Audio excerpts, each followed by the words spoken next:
Hey, fellas. Fellas, Welcome back to the Fellas Show on this beautiful June 16th, this beautiful hump day. Uh, look at look, Sean. I have light in my room. Look at it. You see it? You see it? you All gotta the light, understand that this man all the light that's has coming in my has room. that industrial blackout curtain, and it's been there since the first day he got there. It is the first time I've seen sunlight come into that room, and I gotta say, I feel Hey, I invigorated. like it. I I feel like feel I'm great. glowing. I'm feeling You, like a dude, you glowing look today. like you're glowing. You either look I'm like not you're gonna gonna get lie. raptured, or you're the Lord and Savior himself. I'm not gonna lie. I woke up at 8 o'clock this morning and I was like, ah! Like I wasn't in a dungeon. It wasn't just pitch black. I didn't know what to do. But then at like 8:15, I was like, oh, this is a nice way to wake up. My Yeah, eyes are adjusting to the light already. I was like, I'm not nocturnal. This is nice. This is nice. I'm aware that it's the morning. I'm aware that it's generally what time it is. It's Yeah, incredible. No, it's I had a pretty great crazy. morning. It was a great morning of waking up with light. I'm not gonna lie. Wow. What was not great this morning is the NBA. Holy shit! What a bomb that got dropped on us this morning. If you missed it about 45 minutes ago, Chris Paul got announced with COVID, COVID protocol and such. They don't know if he'll be back for the series yet. He's out indefinitely. I don't know if it's contact tracing or something that he had. I don't think many reports are out yet. If we find something out during the show, we will make sure and break it to you. And that was about what 45 minutes ago. And then about 35 minutes ago, it was announced that Kawhi Leonard has a knee injury and is most likely going to miss the rest of this series and possibly some of the next if they move on. So, what does this mean here? What does this mean? Let's start. What does This this mean for the means Clippers, man? this means that you hammer the Jazz tonight. That's for damn sure. Yeah. Um, First of all, second of all, I mean, we haven't been very high on the Clippers this whole time. I think we've We kind of just turned around. We just opened up to them. we were just talking about yesterday how we should probably start giving them a little bit of respect. But man, if they don't have Kawhi, they're done. I don't think it needs to be talked about much more than that. Then if they don't have Kawhi, they're not beating the Jazz.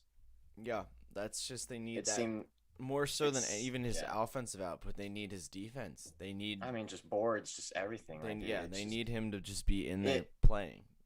And If if even if he's not going, 10-10 and whatever, if Harden showed you nothing last night, it's that even if someone is not pulling the stats, because what Harden went 5, 6, and 7 or something like that. mhm. It wasn't a great But stat it line. was an But trust very me, impactful 5, 6, and 7. James Harden is the reason. I know KD went 49, 17, and 10 last night, which hey, KD, holy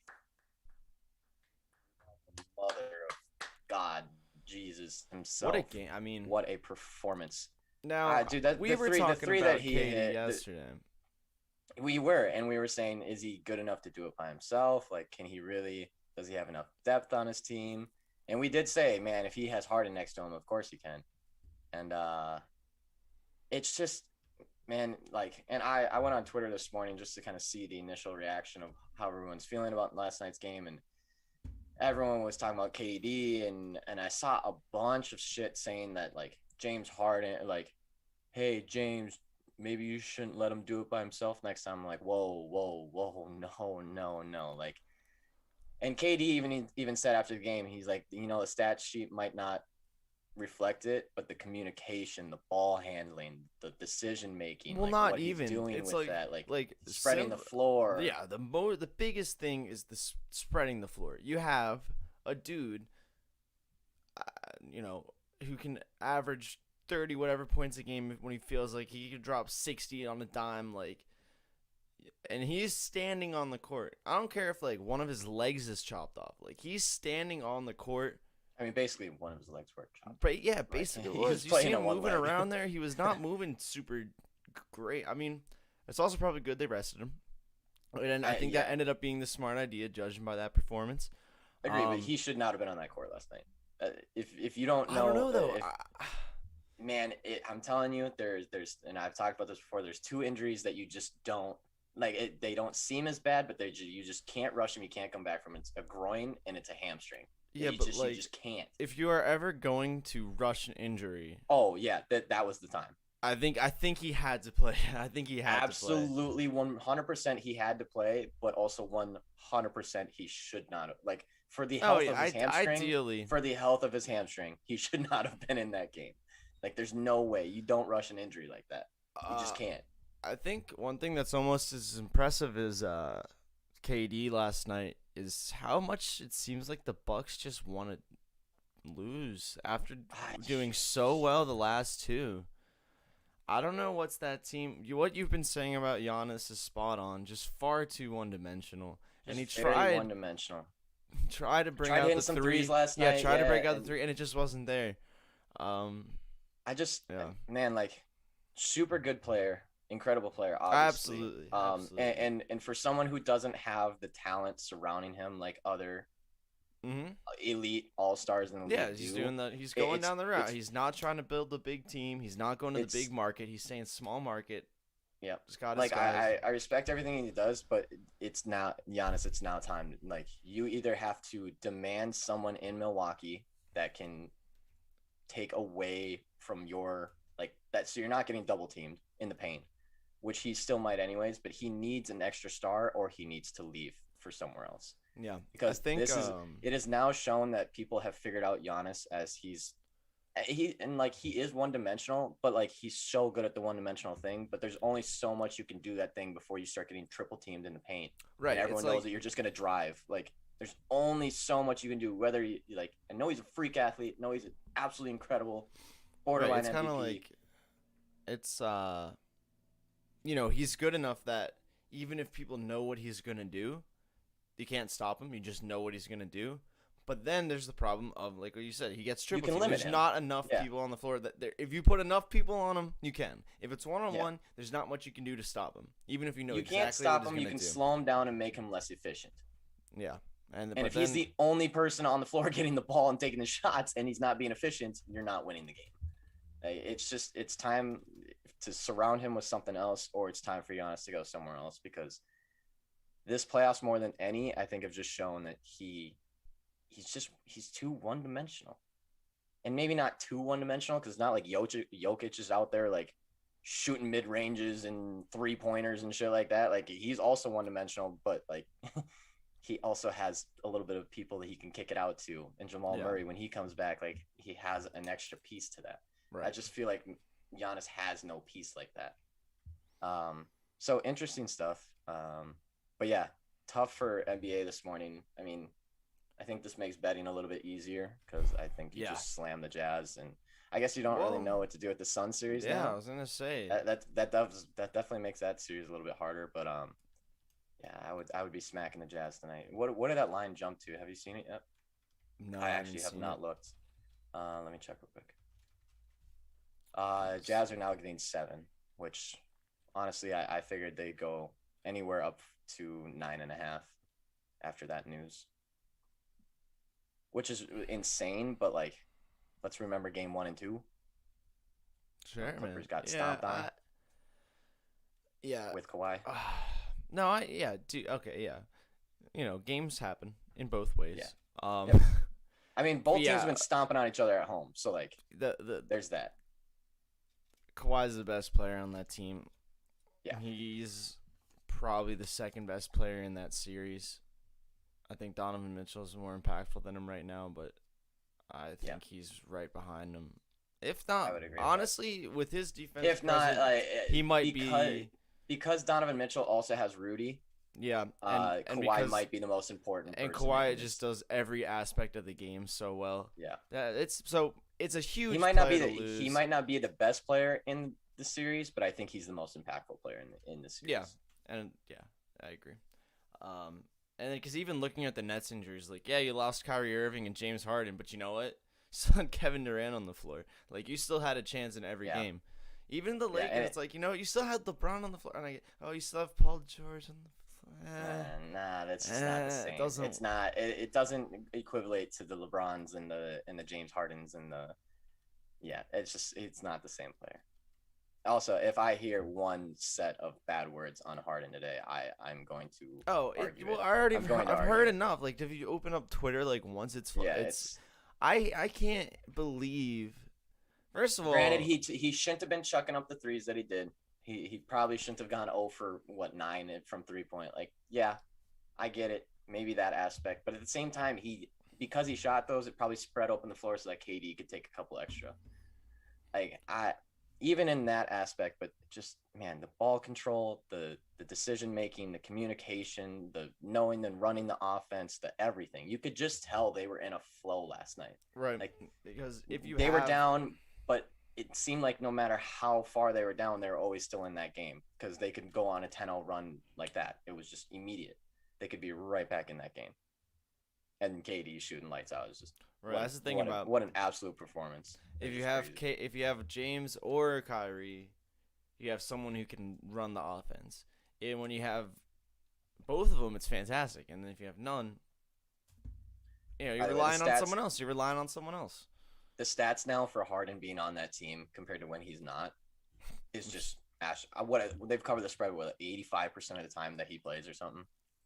It's absolutely unbelievable. If Harden's on the floor with KD, like, just give me whatever spread it is. I really don't care. That's what I said. Yes, dude, I can't believe we did the show yesterday, and literally an hour after the show, they announced that Harden was going to be in.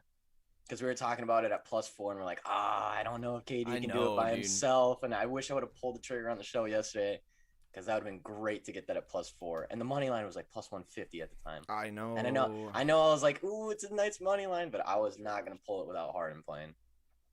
And then an hour later, they're like, oh, by the way, Harden's in. God damn it. I still got their money line at +110 last night. Hey, we got the boys in the chat. Good morning, everybody. Yeah, I know. Yummy Foe. That little iconic little. Classic Foe, man. Classic Foe, man. One thing on his mind. Rugby HT. Morning. Morning. What else? But yeah, so it's a dang shame. Do you think that all of these injuries in the playoffs are probably, if not a result, at least like related to the off season being so short? I would say now Kawhi's kind of feels like a little bit more of like a freak accident kind of thing. Yeah. A little bit, especially because Kawhi load manages a decent amount. Yeah, he's one of those players that they definitely, however, like Joel Embiid, his injuries and stuff, absolutely 1000%. You can't have that big of a body not go through the right precautionary training, like everything like that. Like, I think you're gonna see a lot of the big men as this playoffs goes on.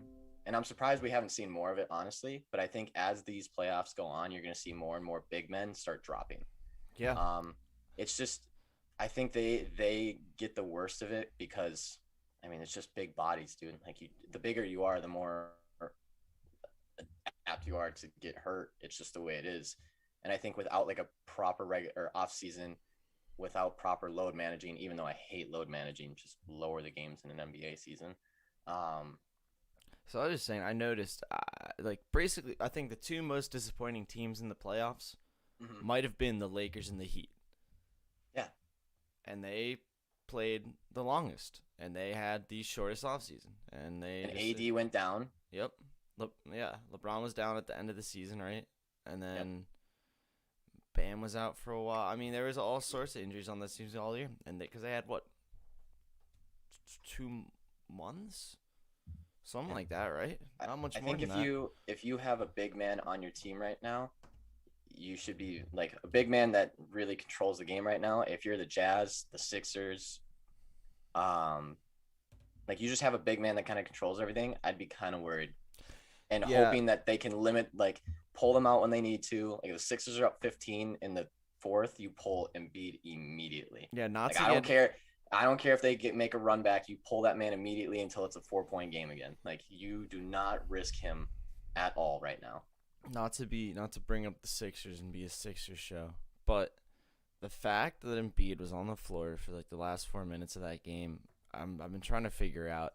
Not only is he coming off injury, Not only did they just win hey, you got him. Not only did they just win the last game without him, not only did in the 6 minutes he wasn't in the game, they still were +1, and they're like, they scored one more point than the Hawks. Not only has Dwight been playing lockdown, not only does he had 0 field goals in the half, but also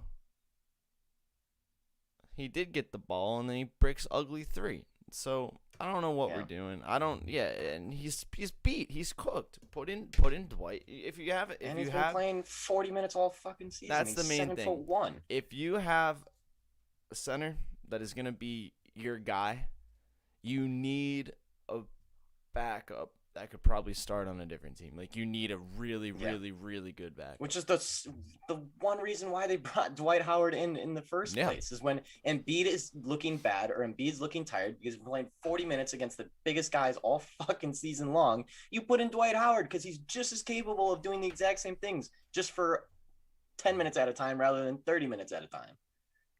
It's literally the reason you got Dwight Howard was to try and recreate Embiid for a small amount of time while Embiid's on the bench. Like, that's literally the reason you got him.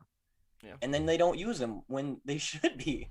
Like, Embiid's cold in the second half. He's fucking tired as shit. You can see him every single time he goes to the free throw line.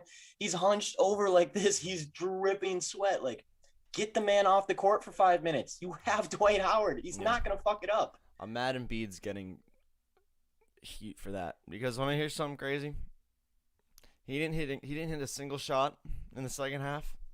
Mm-hmm. He still had more points than Ben Simmons did in the second half. Okay, there's that. There is that.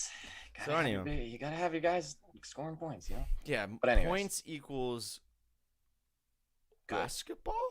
Anyway, yeah. Let's get into.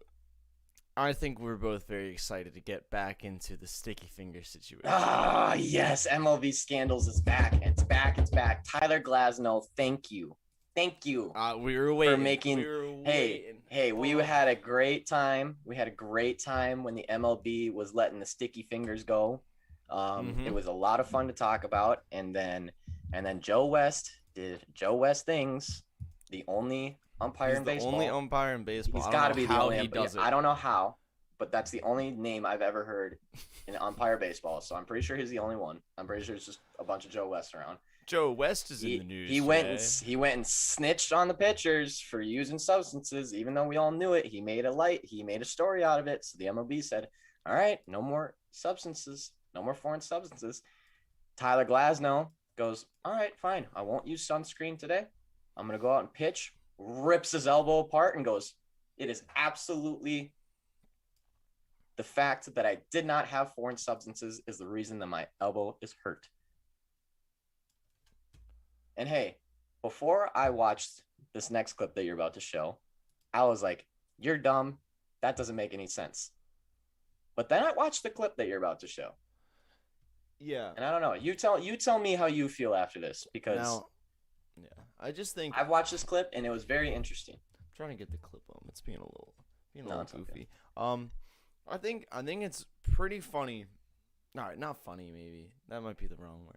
But it's almost sad that the MLB has mismanaged this situation so badly. That dudes are coming out and saying like, "Oh, I was forced to stop cheating and something bad happened," and people are agreeing with. You know what I mean? Like, the fact that people aren't just like, "Well, dude, that's against the rule." Like, the fact that it's been so long and so mishandled that people it's pretty bad. For those who don't know, let's preface this clip real quick. Tyler Glasnow is a very, very good pitcher for the Tampa Bay Rays. He's been having a great season. He basically admitted that, yes, I use sunscreen and rosin to get a better grip on the ball. He tried to go, and you'll see it in the clip, he tried to go clean one game. He goes, I'm going to use nothing this game to see how it is, and basically throws and just rips his elbow apart because he talks about he had to put the ball in different spots. He was sore where he'd never been before. Just very interesting. And when I first heard that Tyler Glasnow came out with this clip, I didn't watch it, and I was like, that's just stupid. Like, you're just mad because you can't cheat anymore. Mm-hmm. But watch the clip because it's very interesting. He brings up a couple good points, and now I don't really know where I stand on the whole I don't know where I stand on the whole thing anymore after the clip. Yeah, but the main thing is, I just can't believe it's gotten this far. I can't believe it's like, gotten this far. I that. can't believe that we've been talking about this for months when it was literally like not a thing. Like the MLB just turned their head completely, and No, Josh yeah, Donaldson's we like, started "Excuse out. me, there's We things started happening." out with we just saw the clip of the dude very obviously doing the thing, Yep. and then we were like, No one was "That's talking about it. funny." That's interesting. I thought you weren't allowed to do that. And now it's just, man, it is blown up. All right, it turns out I had to log into Twitter and I forgot all of my Twitter passwords, but we're in it now. Your favorite. You good now? The All video is up. It was so annoying, dude. I had it all up. Shaking my It's head. all good. It's all good. It's all good. Shaking my head. Here we are. All right, I'm ready for this. You ready? Remember, I'm like 5 seconds behind you. 100% believe that contributed to me getting hurt. No doubt, without a doubt. I think like it's ridiculous. Like I have used sticky stuff before. It's ridiculous that like it seems like this whole public perception of like, oh, it's just like select few of people. Like your favorite pitcher probably 50 years ago was using something too. Like if you felt these balls, how inconsistent they were, like you have to use something. So in the past, my like substance of choice is sunscreen and rosin. Like just nothing egregious, something to where I can get a grip on the ball so it doesn't feel dusty. But 2 starts ago against the Nationals, I went cold turkey, nothing. And before that start, I remember when all this stuff came out, I was talking to people and talking to doctors, and they were like, the thing that maybe MLB doesn't realize or that players don't realize is like, what is the injury, like, what is the prevention of like, maybe it'll add to injuries. And in my mind, I was like, that sounds dumb. That sounds like an excuse a player would use to make sure he can use sticky stuff. But I threw to the Nationals with nothing. I don't use sticky stuff I don't use spider tack. I don't need more spin. I have huge hands. I spin the ball fine. I want grip. I did well against the Nationals, probably one of the best starts I had all year. I woke up the next day and was like, I am sore in places that I didn't even know I had muscles in. Like I felt completely different. I switched my fastball grip and my curveball grip. I've thrown it the same way for however many years I played baseball. I had to put my fastball deeper into my hand and grip it way harder. And I had to, instead of holding my curveball at the tip of my fingers, I had to dig it deeper into my hand. So I'm like choking the shit out of all my pitches. My cue I used to use with Snyder was hold the ball like an egg, like nice and loose, be loose. That's out of the window. So I now have to develop a new cue. I have to develop something where I can't hold the ball light anymore. I have to dig it deep into my hand. So I'm taking it, and you have to think, I'm not a doctor. I know you guys probably know that. But I'm taking a fastball. I'm squeezing the ball twice as hard. So all of this is I'm recruiting all these muscles, and I'm taking my arm as hard as I can, throwing the ball. So I'm going from like a flexed muscle to letting a ball go. And like I said, I was like, maybe it's not going to, I don't think it'll lead to any injuries. But waking up after that start, I was like, okay, this sucks. Something is weird here. And then that same feeling is persisting all week long. And then I go into my start yesterday, and that same feeling just, it pops or whatever the hell happened to my elbow. Like I feel it. Something happens. So, yeah, it seems like you can't argue with what he's saying here. So that's what I'm saying. Like before this, because we know that everyone's doing it, like across the league for years and years and years. Like we mentioned on the other show, like back in like the 50s, we were talking about the everyone's on it. Like, and what he doesn't mention is the pitchers back then were cheating, and everyone was on roids, and everyone was on at like 50 years ago. The MLB was just like talking everything. About pitching using rosin and spider ball, tack just and this stuff. sticky stuff. And I love the fact that we're calling it sticky stuff, first of all, because it's a sticky situation. It is a sticky situation. Oh, hey. But no, so the part that really got me in that clip, or when he's talking, is he even mentions which was the first thing when I heard him say it was, that sounds like an excuse for a pitcher to want to keep cheating. Like he's like, he's like, the doctor said it could cause injury and everything. He's like, that's dumb. That sounds like it could cause injury. And I was like, that's exactly what I was thinking. But then he goes on, he's like, no, my elbow was shredded the next day. Like it's literally, and I didn't even think about that. Like we all know that throwing a baseball for pitchers is not good. That's why Tommy John surgery is a thing. That's why pitchers literally can only pitch for so long, because their elbow quite literally like disintegrates.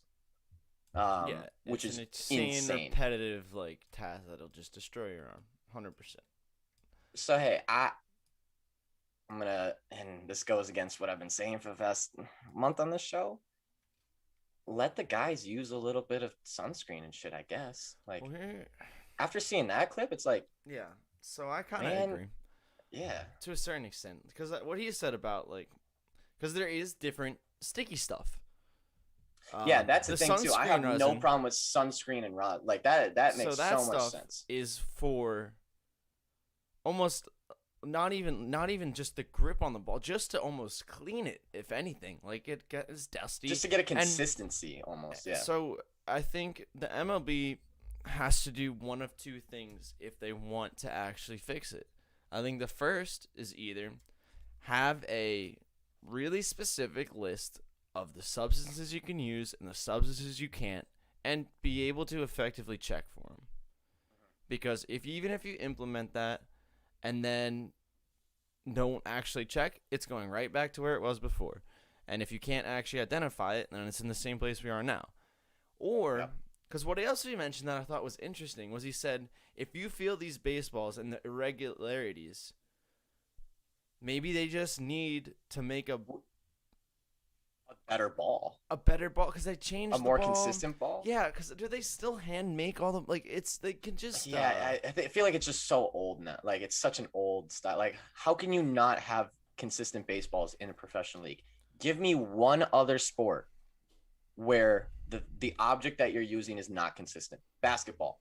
Those things are literally all the exact same pressure, all the exact same size, everything. Football. Those footballs, unless your name is the Patriots, are all the exact same pressure, all the exact same everything. The laces are like. Football's actually an interesting one because you bring your own, ball bag. So maybe they're a little different. But there's still a consistency, and it for your own team. It's your own. Yes, you have your own. Yeah, you know exactly how those balls are gonna feel. Hockey, it's the same puck. Lacrosse, it's the same ball. Soccer, it's the exact same PSI in every single soccer ball. They're all the exact same for each tournament, each game. It's all consistent. And this guy, who's one of the best pitchers in the league, says, yeah, these balls fucking suck. I have to have sunscreen and rosin just to make it consistent. It's like, okay, well, maybe we have a ball problem, not a substance problem. So, yeah, that's the other thing. So you can either allow stuff that doesn't now, and then there's like the spider tack and the pine tar, and that can give you more control on the ball in terms of spin and that kind of, and RPM and all that. That makes it's more unfair. It's less so just so I can pitch comfortably, and more so like performance enhancing. So you can't have that. So you either allow stuff that isn't that bad and still disallow stuff that is bad, or you make a ball that you can throw easily without putting anything on your hands, which is probably where we should have been at before. But this should probably be something that but like, I get it. Baseballs get wrecked. They get hit by bats. They get thrown in dirt. Like, there's only so much you can do, but. So then just let them use a screen. Like, let them use a sunscreen. Like, this clearly can't be the solution either. If it's been something that's actually been going on for this long, and it's something that's actually going to cause pitchers, and like you said, you can only play for a certain number of years anyway. If it's going to be something that makes their career shorter and makes their health worse, you can't continue to do it. Yeah. Because it's also going to make the game worse. Like, dang, at least when they were cheating, it was fun. I know, right?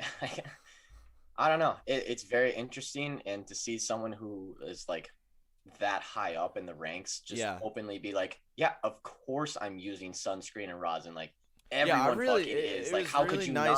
How just straightforward he was about it.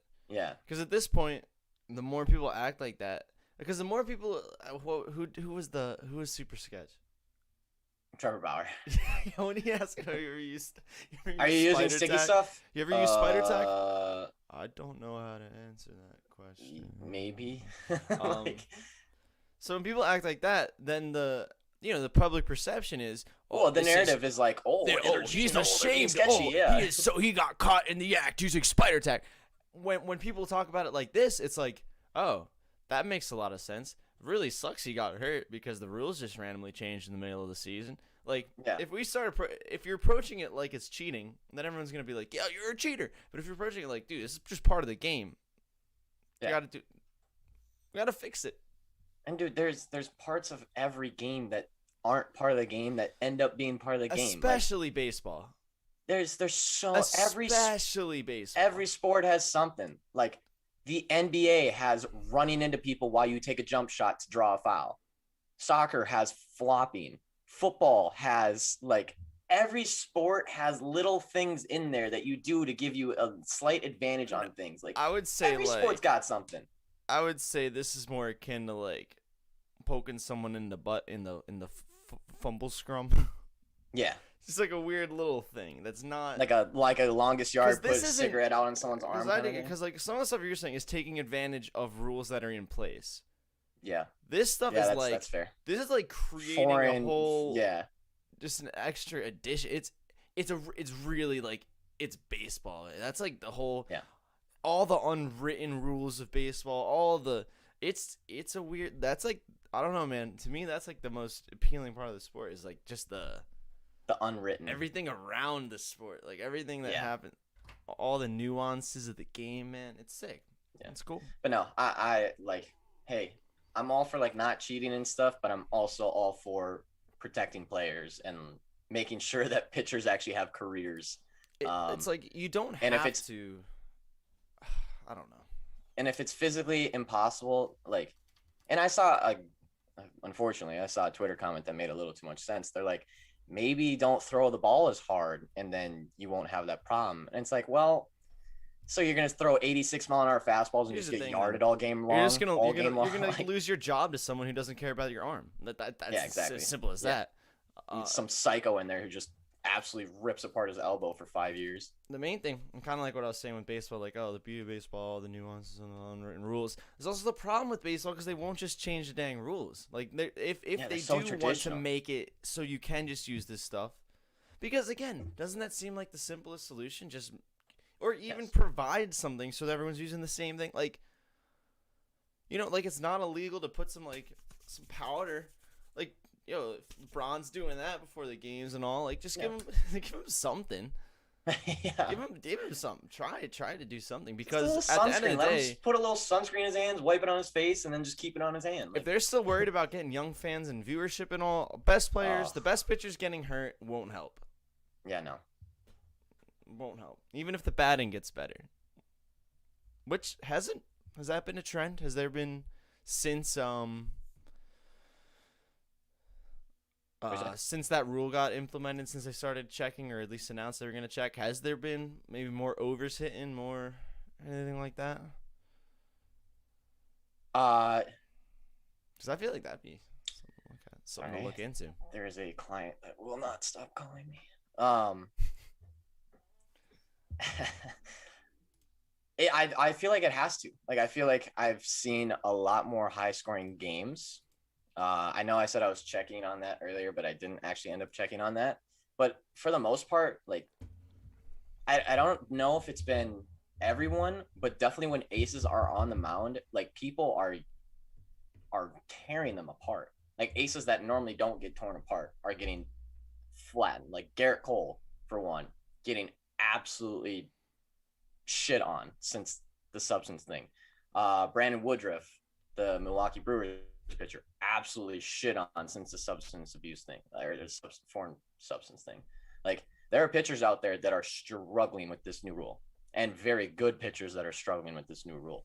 And I don't think that it's because they're only good because they're using substances. I think it's because they're so used to using foreign substances that this change is like, it's a big change. Oh yeah, because we're at it's. I mean, imagine having to put the ball, like he talked about it. He's like, I don't hold the ball like an egg anymore. Like, I have to hold it in my palm.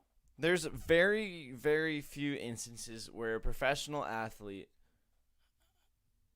years into their professional career, after college, after high school, whatever, everything else, has to then start using a part of their body or a muscle that they haven't been training for their entire life. That is very rare. And now it's going to happen a bunch. And that's, of course, people are going to get injured. Of course they're going to get injured. It's unfortunate. All right, 10:40. We'll bring it back in a couple minutes for just a couple more news things. There's some stuff going on in mini camps around the NFL. There's a couple more interesting little stories that we have to touch on before the bets start at 11. So see you on the other side. A couple minutes. Fun. I can't wait for that. I can't wait Hit 'em for with the it. fellas show to cut back. Hit him with a nice little beat. Hit him with that "We'll be right back, fellas" screen, and we'll be right back, fellas. You mean this screen?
Fellas, told you we'd be back.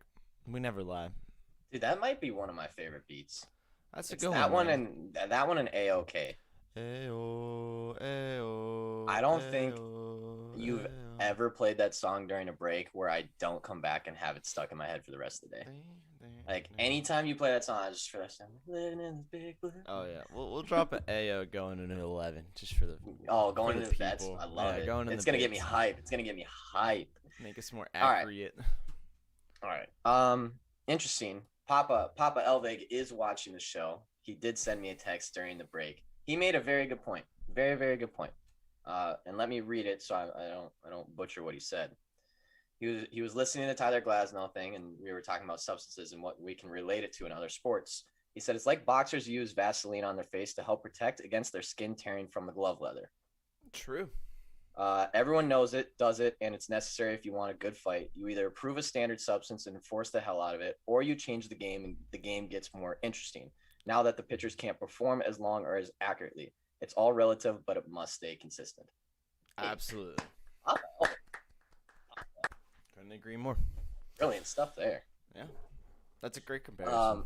No, it is, because think about it. I'm sure at one point boxing didn't allow Vaseline on your face. Yeah, it was just like, getting chewed up. You can't do that. And then people were just getting ripped apart, and they're like, oh, we should probably allow Vaseline. That's literally the exact same thing.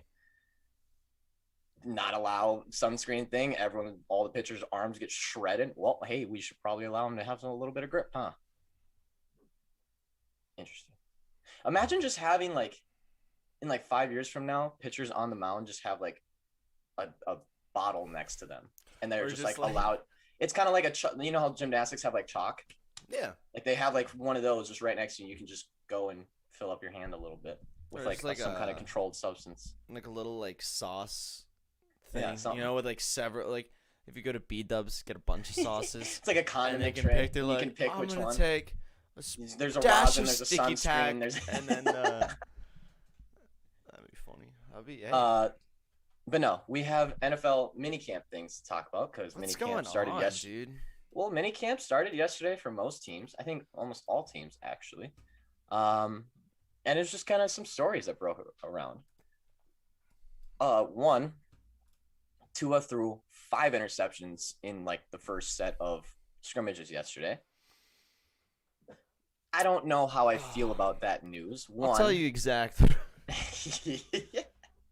Go ahead. No, Go ahead. no, yeah, you go ahead, man. I don't want to. Well, I am personally a Tua fan because he was on my fantasy team last year. So I'm going to say nice things, and I'm going to guess this is going to be kind of a good cop, bad cop. What kind is of it, a thing. keeper thing? Because- No, I'm Because not, because I know that Sean. No, anyways. no, I'm not high on him, but this doesn't mean anything. Yeah. 5 interceptions in first camp. One, duh. He's a second year. Like, of course he's going to come out and throw a shitload of interceptions. Just kind of duh, this is going to happen. But also, and I heard someone else say it yesterday, this might be a good thing. Like Tua threw what, maybe like 10 throws last year, and Yeah. apparently he's already thrown 5 in mini camp, so that's good. That's a good sign. But it also shows that he's taking risks. I mean, maybe these were just like air balls that he completely fucking whiffed on. But I'm gonna guess that some of them were due to him trying to hit a tight spot, maybe trying to air one out, trying to do things that maybe he hadn't done in the past. So Yeah, might be a good thing for Dolphins fans if there are any of them out there. I don't know. First of all, Are there Dolphins fans? first, it's not a game. Like you're talking about some random dude on the sideline who's counting how many interceptions Tua's throwing. Like, what is it, 7 on 7? Like, what even is it? Do you even know? Like, Yeah. what's the drill? Like, what are we even doing here? So It could be that's just off the like bat. a Hail Mary drill. It's not And like- he threw 5 interceptions. Yeah, like saying someone threw 5 interceptions in a game, that's bad. Throwing 5 interceptions over like an 8-hour practice where I don't even know what they're doing, it could mean anything. Yeah, but I agree with what you're saying. Like, yeah, he's probably airing it out. And it's like, I don't know, you see Pat Mahomes, you see Aaron Rodgers, you see Matt Stafford do these no-look passes, you see him do these crazy athletic moves, but it's like, do you think that just comes out of their pocket? Yeah. Or You do think they can throw a couple practice interceptions doing, trying that? they practice doing something weird in practice because you don't want to do it in a game and throw 5 interceptions in a game. But at some point, you got to see how it works. And at some point, you got to learn the offense, test out your arm. And you know what? What if everyone wants to talk about Tua. How about that Dolphins secondary, huh? 5. See, that's how you know it's not real. Yeah. Because no one's like, dang, this Dolphins secondary might be the best we've ever picked seen. off Tua They picked off 5 Tua times. 5 times in practice today. It's like, no, it's practice. But if it's a young quarterback, then they can use it. Yeah. Just turn the narrative however you want it. Like, whatever. No, like, I don't think he's going to be great. I think he'll be good, though. I think he'll be okay. Yeah. I think he'll be a serviceable starter. We'll see. He's got a good ceiling. He's got a nice ceiling. I think his floor is down there too, but we'll see. I expect good things. What else? Jamal Adams was excused from mandatory minicamp. Kind of saw that one coming. Apparently, Sam Darnold doesn't want to get vaccinated, and people are not happy about it. Cam Newton apparently is having a great mini camp right now. Super Bro, good. Where did I hear that like a year ago? I'm trying to remember who said that just not too long ago. Yes, Sean has been on the Cam Newton train. He's been right about Cam Newton so far. We'll see how he does this season. I think he has potential this year. I think he has. Yeah, no, potential Bill for a great Belichick season. said he's miles ahead of where he was last season. No, I'm sure, and the team is miles ahead. The team is miles ahead. They apparently they asked Cam Newton about the Mac Jones pick, and he's like, the absolute right pick in my opinion. You need someone else. I can help this guy. He can help me.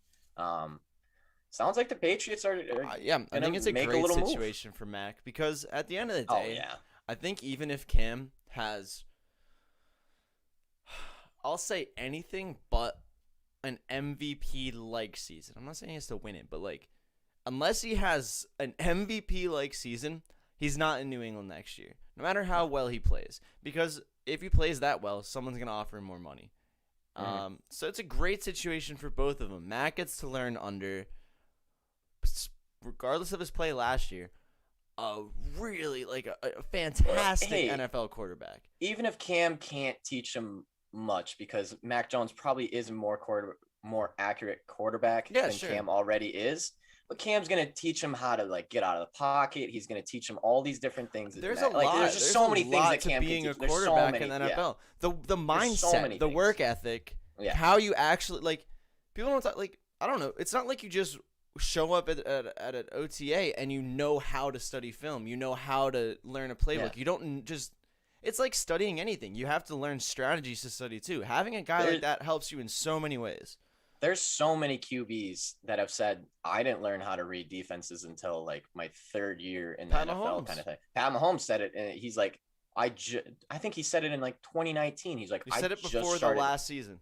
Yeah, he's like, I just started to recognize how to read defenses. Like, you didn't even know how to read defenses before, and that's what you're a good God. Like, The other whoa. thing is, you hear about the guys who are the best teachers, and again, going back to Pat Mahomes, Alex Smith. Yeah. They're never the guys that are insane. They're never the. I mean, in my opinion, Alex Smith is like one of the crazy Oh, he's so underrated, good. super So good. good. But he's So never. good. He was never like the best. He was never No. like MVP or anything. And Cam was. But anyway, you don't always have to learn from someone who's doing exactly what you do. You would probably rather learn from a guy who's been in the league like 10 years, 15 years, and just I mean, stays healthy and stays There's a reason good. why, yeah. There's a reason why everyone hires Josh McCown to do Right. quarterback trainings Right. because, like, this dude has literally played for every single scheme of offense. He has seen every single defense put up against him. He has played for just about every single fucking team in the NFL. Like, there's a reason why they keep those guys around, and I think Cam's going to be the exact same thing for Mac. Like, he won an MVP, right? Cam won an MVP. I'm not making that up. Yeah, he did. Yeah. Okay. And that ridiculous season where he was like 45-12 or whatever for touchdown to interception ratio.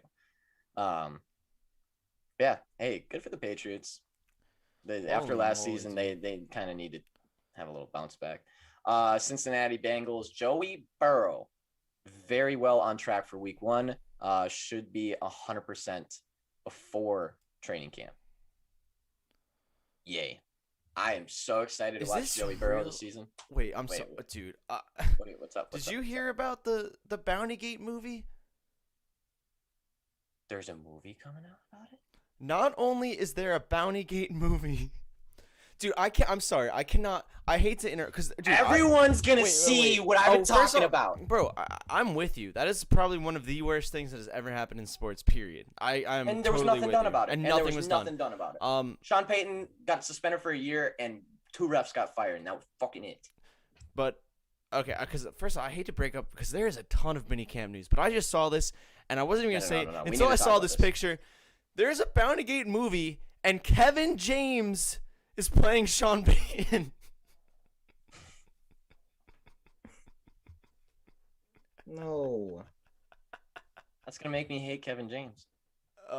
It's a movie called. It's not like a historical documentary type. But it's called Home Team, and it's completely based on the fallout of Bounty Gate. It better be damn good, and it better expose that team for everything that they are. Oh, never mind. It's Mickey Mouse. No. The movie will focus on Peyton's time away from his job and how he grew as a person. No, he didn't. He fucking cheated. He didn't grow as a person. He literally paid people to go hurt other people. He didn't grow as a person. It's being You don't just grow out of that. You don't grow out of being a fucking murderer. Well, not even that. Like, that is one thing. And then, like, wouldn't it be interesting to have a movie about the actual thing, not about what actually happened? Yeah, not about some guys getting paid multi-millionaire to head take out coach. a 40-year-old's knees. Like, dude, actually, I don't care about Sean Payton. Like, why would I want to hear about a bad dude with millions and millions of dollars having a year of free time to hang out? And literally have a guaranteed job when he comes back. And then just go back and make another few million And acts dollars. like nothing ever happened. How? So, every single time that Sean Payton's name comes up, are we not talking about Bounty Gate still? How? How is that a thing? Fucking Tom Brady deflated some balls, and every time his name gets popped up, that's all we talk about. Sean Payton paid people to hurt other people. Paid refs, paid players, paid coaches to literally incentivize hurting people. Do you want to hear the? I think what's even you want to know what I think's even crazier? Like, Greg Williams is still allowed to coach. And hey, like if what? Sean, like, and I'll come back a little bit. If Sean Payton really had nothing to do with all of that, like, I apologize, Sean Payton, even though you definitely know that something's going on. Like, I will admit, it probably doesn't all fall on Sean Payton. Like, I'm giving him, he was the head coach, so like he automatically is responsible for that in my eyes. But Greg Williams should have never had a coaching job after that. And the fact that Greg Williams has had more instances, like more things since then about this shit. He has too many G's in his name. Many G's. But no, he did the same thing with the Jets, right? He literally told people to go hurt other people again after he's already been proven once. Doesn't surprise me. So actually, maybe that's a little less. I'm a little less mad about this because maybe it's interesting. But the thing is, it's being produced by Adam Sandler's like movie production company. Happy Gilmore. Yeah, so it's gonna be like a lighthearted family movie. I don't know how they're gonna spin that into a. I don't know. Maybe it's a good story. Like when he was back home, maybe there's like stuff that happened. And I did kind of forget that it was more of a like maybe he wasn't the one at least cashed right in the checks to the players. Yeah, he definitely wasn't him. I feel like it had to be. Like, walks up to Greg. Why is the defense playing so well? And Greg goes, I pay them to injure players. And he goes, all right, don't tell me that. And then he walks away. But it was the fact that the refs were in on it too, though. Oh my god! Like that, I mean, like, the whole thing. You can't be a head coach and not know that the refs are paid off for your team. Oh, he absolutely. There's no way he didn't know. Maybe he wasn't like happy about it, except for the results. Like, but he's not a good guy. Dude. Not good. There's one guy on that defense that's now in prison. That defensive head coach should never be allowed to ever do anything ever again. No job in any sport ever again. Sean Payton should not be allowed to be a head coach ever again. Sorry, I don't care if you knew it or not. If you don't know things like that are going on in your organization, it's because you don't care enough and you should be gone. There should not be one person that was involved in that instance that still has anything to do with the National Football League. And yes, I am biased because it literally stripped my team of a Super Bowl, but they should be stripped of that Super Bowl. And hey, can we maybe dive into the fact that they're like hiding the molestation of children?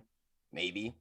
Just maybe we could get back into that conversation because it's kind of an important one. I would think that an entire NFL team is hiding allegations from a church of child molestation. Just maybe. Maybe the same team that had a bounty gate followed by all this stuff in a decade. Like, how many strikes are we going to give this damn team? And why are we covering this team up all the time? Why are the Saints constantly getting covered up? That's a bounty gate, paid off refs, everything. I don't want to get into the. I don't either. That's a totally different conversation. But I think way more aggressive. The only thing I want to say about that is, for every 800 stories we get about Aaron Rodgers not doing anything, I'd like one about what's going on, right? Like one about the actual, whatever. Real quick thing before we go to break that I just found that I thought was kind of funny. Lighten up the mood before bets. Yes. And then AOA okay. Yes. Vince Wilfork. Familiar? Great guy. I know the name. Several Super Bowl rings. Yep. They got stolen. Not only were they stolen by his son. This guy. So here's the quick breakdown of the story. Vince Wilfork, he's chilling, looks in his little jewelry area. Oh shit, all my stuff's gone. Some Patriots fan contacts him. He says, I was on Facebook Marketplace and I saw 2 Super Bowl rings. So I was messaging the guy and asking him if they were legit, but he's like, I think they're yours. These items have been missing since May of 2020. Holy shit. So apparently his son stole them, sold the 2 Super Bowl rings for $62,000, which I feel like is low, right? That's low. Okay. And then this guy's selling them on Facebook Marketplace, which also, you have Super Bowl rings, you're selling them on Facebook Marketplace? But anyway, regardless of that, his son's he's had some problems. He used to play football at Houston, got kicked off for having 380 grams of codeine in his car. The man who... How many grams? 381. That's like a pound of codeine. Yeah. I don't even know what that looks like. But the guy who bought the rings... That is like almost half a pound of codeine. Yeah, wait. Which has to be highly illegal. Before we go to bets, which hey, that's actually crazy. But yeah, so he why would you returned them. The guy who bought them returned them to the police. They might be being held as evidence, but Wilfork, there was a bunch of jewelry stored in them, about $400,000 worth, which is a shame. Hey, can we just take a moment to props to that fan who is Yeah, clearly an actual fan and not just a guy who wants the rings? He's like, I feel like I shouldn't have these. Do you know that these are gone by chance? Contacted the Good guy. for that thing. Yeah, shout out to him. Actually, so the guy who was, no one actually bought them. This is the guy who bought them from his son, returned it. So I guess he didn't know anything sketchy was going on. No, I would assume not. See 2 Super Bowl rings from probably your favorite player or favorite team. You're like, fuck yeah. Yeah, and his son's selling them. You're like, oh, he's got a dad gotta needs be some legit. cash. Yeah, he's like, oh, just send these out. We're gonna go on a vacation. Go get rid of these, son. Before we bring it to the bets, I would like to say one more thing about the Saints, that they have absolutely gotten everything that they deserved since then. Just saying. Yeah, they have been on the Minneapolis Miracle, the Kyle Rudolph touchdown, the Rams pass interference. If you're a Saints fan and you think that was unfair, you can go fuck yourself. From the fellas, signed fellow 1. I mean, we'll see you on the bets. You had it coming. You had it coming. You know what the Patriots got for Spygate?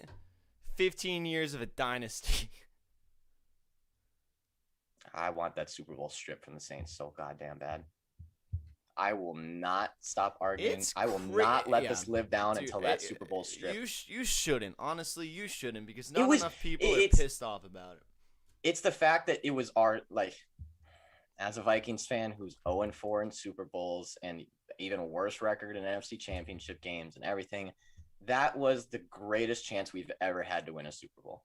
Like, we were manhandling the Saints if it weren't for the fact that Brett Favre got hit 5 seconds after the play on his knees and in his face, had a dislocated shoulder, had to get popped back in the fucking sidelines. Like, it was our Super Bowl. And then the Saints went on to just crush the Colts, which we would have dominated. Anyways, done with that conversation. Saints fans, you get everything that you deserve. Fuck you guys. Don't like you. Never met a Saints fan that I like. That's not true. So just real quick, here at Hey Fellas LLC, we don't discriminate on any fans of any fan base, of any creed, color, or walk of life. However, Greg Williams, eat nails, is a piece of shit. Doofus. All right, and with that, we're going to see you on the bets on the other side. I can't.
Hey, we're back, fellas. I can't stand you. Dude, that's one of the most there goes all the viewers. They're done. They're never coming That's back. one of the most legendary gifts of all time. And if you disagree, I disagree with your disagreement. So it's time for bets. Yeah, let's get into some serious stuff. You know what? I'm gonna start recapping VIP at the start of this segment. VIP yesterday starts off terrible. Fucking WNBA gets us. Our free play did hit, and our leans hit. I send out VIP. I send out Vegas first quarter. They end up winning the game by 21, but can't cover the first quarter. And then Lynx just absolutely shit the bed last night. Storm, however, covered in the first quarter, covered full game, gave those as leans. Lightning in regulation gave that lean, that hit. Nets over hits by 2. Thank you. And Pelicans boy, the Van Gundy. fellas, hey, the fellas are fucking killing baseball right now. Absolutely murdering baseball right now. We have come up with a new style of just taking like 2-team parlays. By the way, VIP parlays have been popping off 5 days in a row of hitting a parlay of over at least plus 180. 5 and 6 our last 5 days in parlays. Yesterday, hang on, I'm gonna not spew shit out of my ass. Hang on, let me get to the VIP parlays real quick. Little breaking news. Pelicans just fired Van Gundy. Oh, really? Yeah, after 1 year. Good. So, hey, I think more teams need to just give up after 1 year these days. Honestly, in basketball at least. In basketball, not football, but basketball. But VIP parlay yesterday hit a 3-team plus 847 for the 5th day in a row to hit a parlay. Indians minus 1.5 wins by 5. Mariners money line, they win 10-0, and Angel A's over 8.5. The final score was 10. That's 847 to hit 5 days in a row for parlays. God damn. Beautiful. Anyways, on to bets today. We're starting with the NHL. We got Golden Knights at home again against the Habs, Montreal Canadiens. Vegas getting minus 265 at home. Habs getting plus 222 on the road. 61% of tickets on the VGK with 88% of bets on Vegas. The spread is getting 77% of tickets and 95% of money for Vegas. Not much to say here. I think this is about the exact same thing that we did the last time, with just the only real thing here is Vegas minus 1.5. Looks like it's coming in at plus 107 right now. I think that's just about the only play.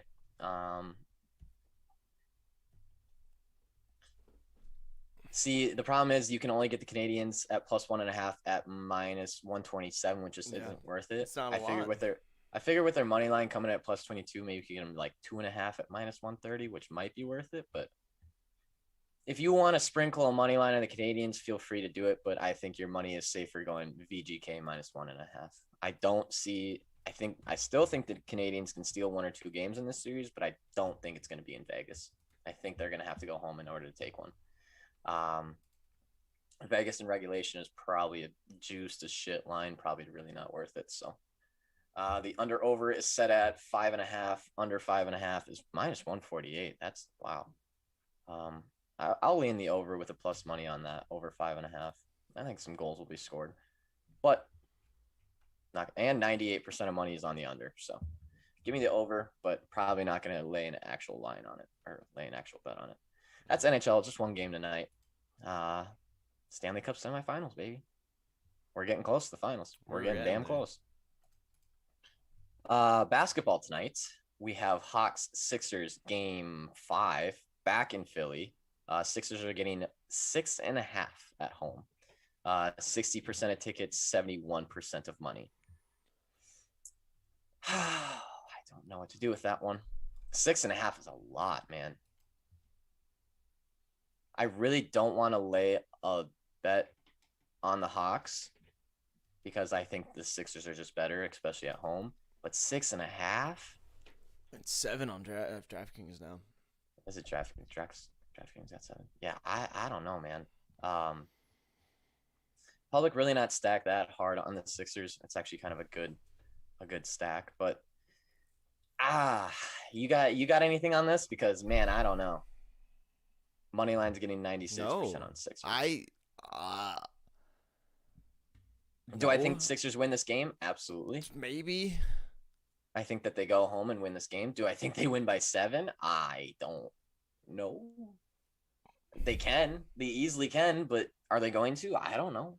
I don't know if Trae Young shoots 60% from 3. I thought coming in, this was going to be a very easy series to cap, and it just has turned into a fucking nightmare. Welcome to Philly. Thanks. Nightmare. Glad I could stay. Yeah, maybe the over. Just bail out on the over again. I am never 7. 7's a lot. Dude, honestly, I hate to say it, but the only thing I'd take here is the Hawks money line. Yeah, honestly. That's great odds for the team and just won. Like, dang. Yeah, give me Hawks points as a lean, honestly, because 7 is just 7's so many. that's so many. And I get it. Like, Sixers are dominant at home. They've been dominating the Hawks at home. But they lost at home in this series. I get it was Embiid, but still. That's I don't tough. know. That's a tough one.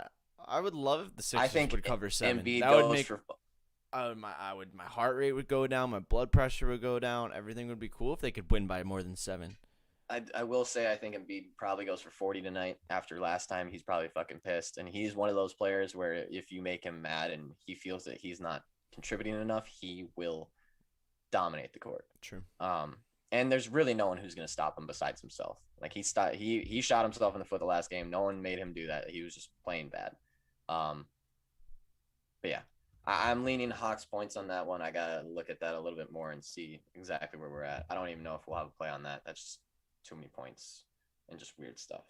However, at 10 o'clock, the Jazz are also getting 7, and I'm going to tell you to lay that fucking line. Now that's my problem right there. 7 points makes sense when a player of Kawhi Leonard's caliber is not on the court. It does not make sense. Does not make sense when your team is completely healthy. Coming off a loss. Coming off a loss, yeah. Give me the Jazz. I would have taken the Jazz minus 9.5. Yeah, that's up to double digits without probably. Kawhi. They dominated the Clippers with Kawhi in Utah before. I think they were going to. I was expecting to see -4 when I woke up this morning, not Kawhi Leonard injury. So to see -7 with Kawhi out is just that's fine. A gift. I would think it's a gift. Give me that -7. I don't think there's much else to say about it. I like the under in this one. I think so. Unless the Jazz just absolutely shoot the shit out of the ball, which I have not seen the potential for so far. Give me the under on this one. They might, but I feel like if they do that, both teams are gonna just shoot themselves into like a 98-point game. I agree. Yeah, Jazz -7. I don't think there's really much else to talk about it. Without Kawhi, they're just unfortunate though. It was getting unfortunate. Good. It was getting fun. Hey, I don't like the Clippers at all, but Kawhi was starting to heat up, and it would have made for a very fun series. And now with Kawhi gone, I just call series, I would think. But hey, maybe the Clippers are just I doubt it. That's NBA. I think I'm actually leaning under in both of these games. I think so. I think even the Sixers game, I'm going to lean the under on that one too. So that's NBA. Let's move on to MLB, where we have been fucking red hot. Holy shit.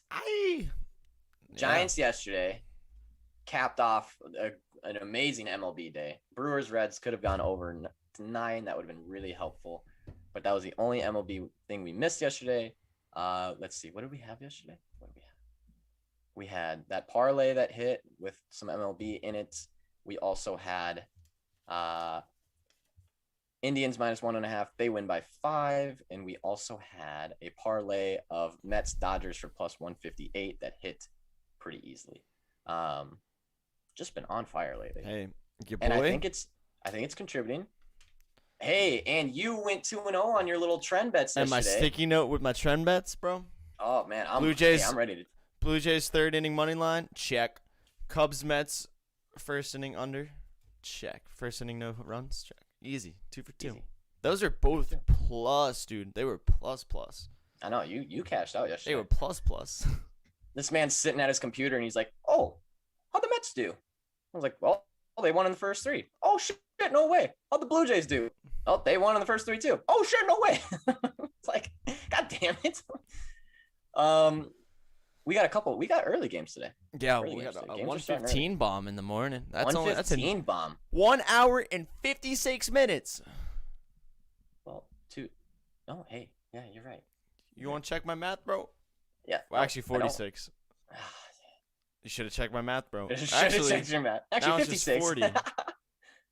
Wait, did my clock do something? Did time just It's 50. accelerate? I It's don't one now. It's 1 hour 40. That's Oof. easy, but All right, well, fellas, don't do math. All right. if we're 1:15. talking about odds, you would have been able to add it like that. Oh yeah, easily. Like, give me lines, percentages, anything. It's like it in The calculate in Office. half a second. when they just add like the food to the end of the numbers, and Kevin can Kevin. immediately do the math. That's funny. All right, 1:15. Cardinals, Marlins. Cardinals at home, underdogged. With the sharps, but that's just because of the value. Cardinals getting plus 102 at home. Marlins getting minus 118 on the road. Marlins getting public percentage though. They're getting 72% of tickets, 67% of money. By the way, I know that we're big fade the public people. However, in baseball, it is just, and this is the reason that we've been changing our strategy the past week or so. The money has just not been reflective of what's going on at all. Yesterday, we did take the Giants yesterday, who had 98%, and they almost blew it, but they ended up winning 98 in one of the most insane comebacks I've seen in baseball. But anyways, let's take a deeper dive into this Marlins Cardinals game.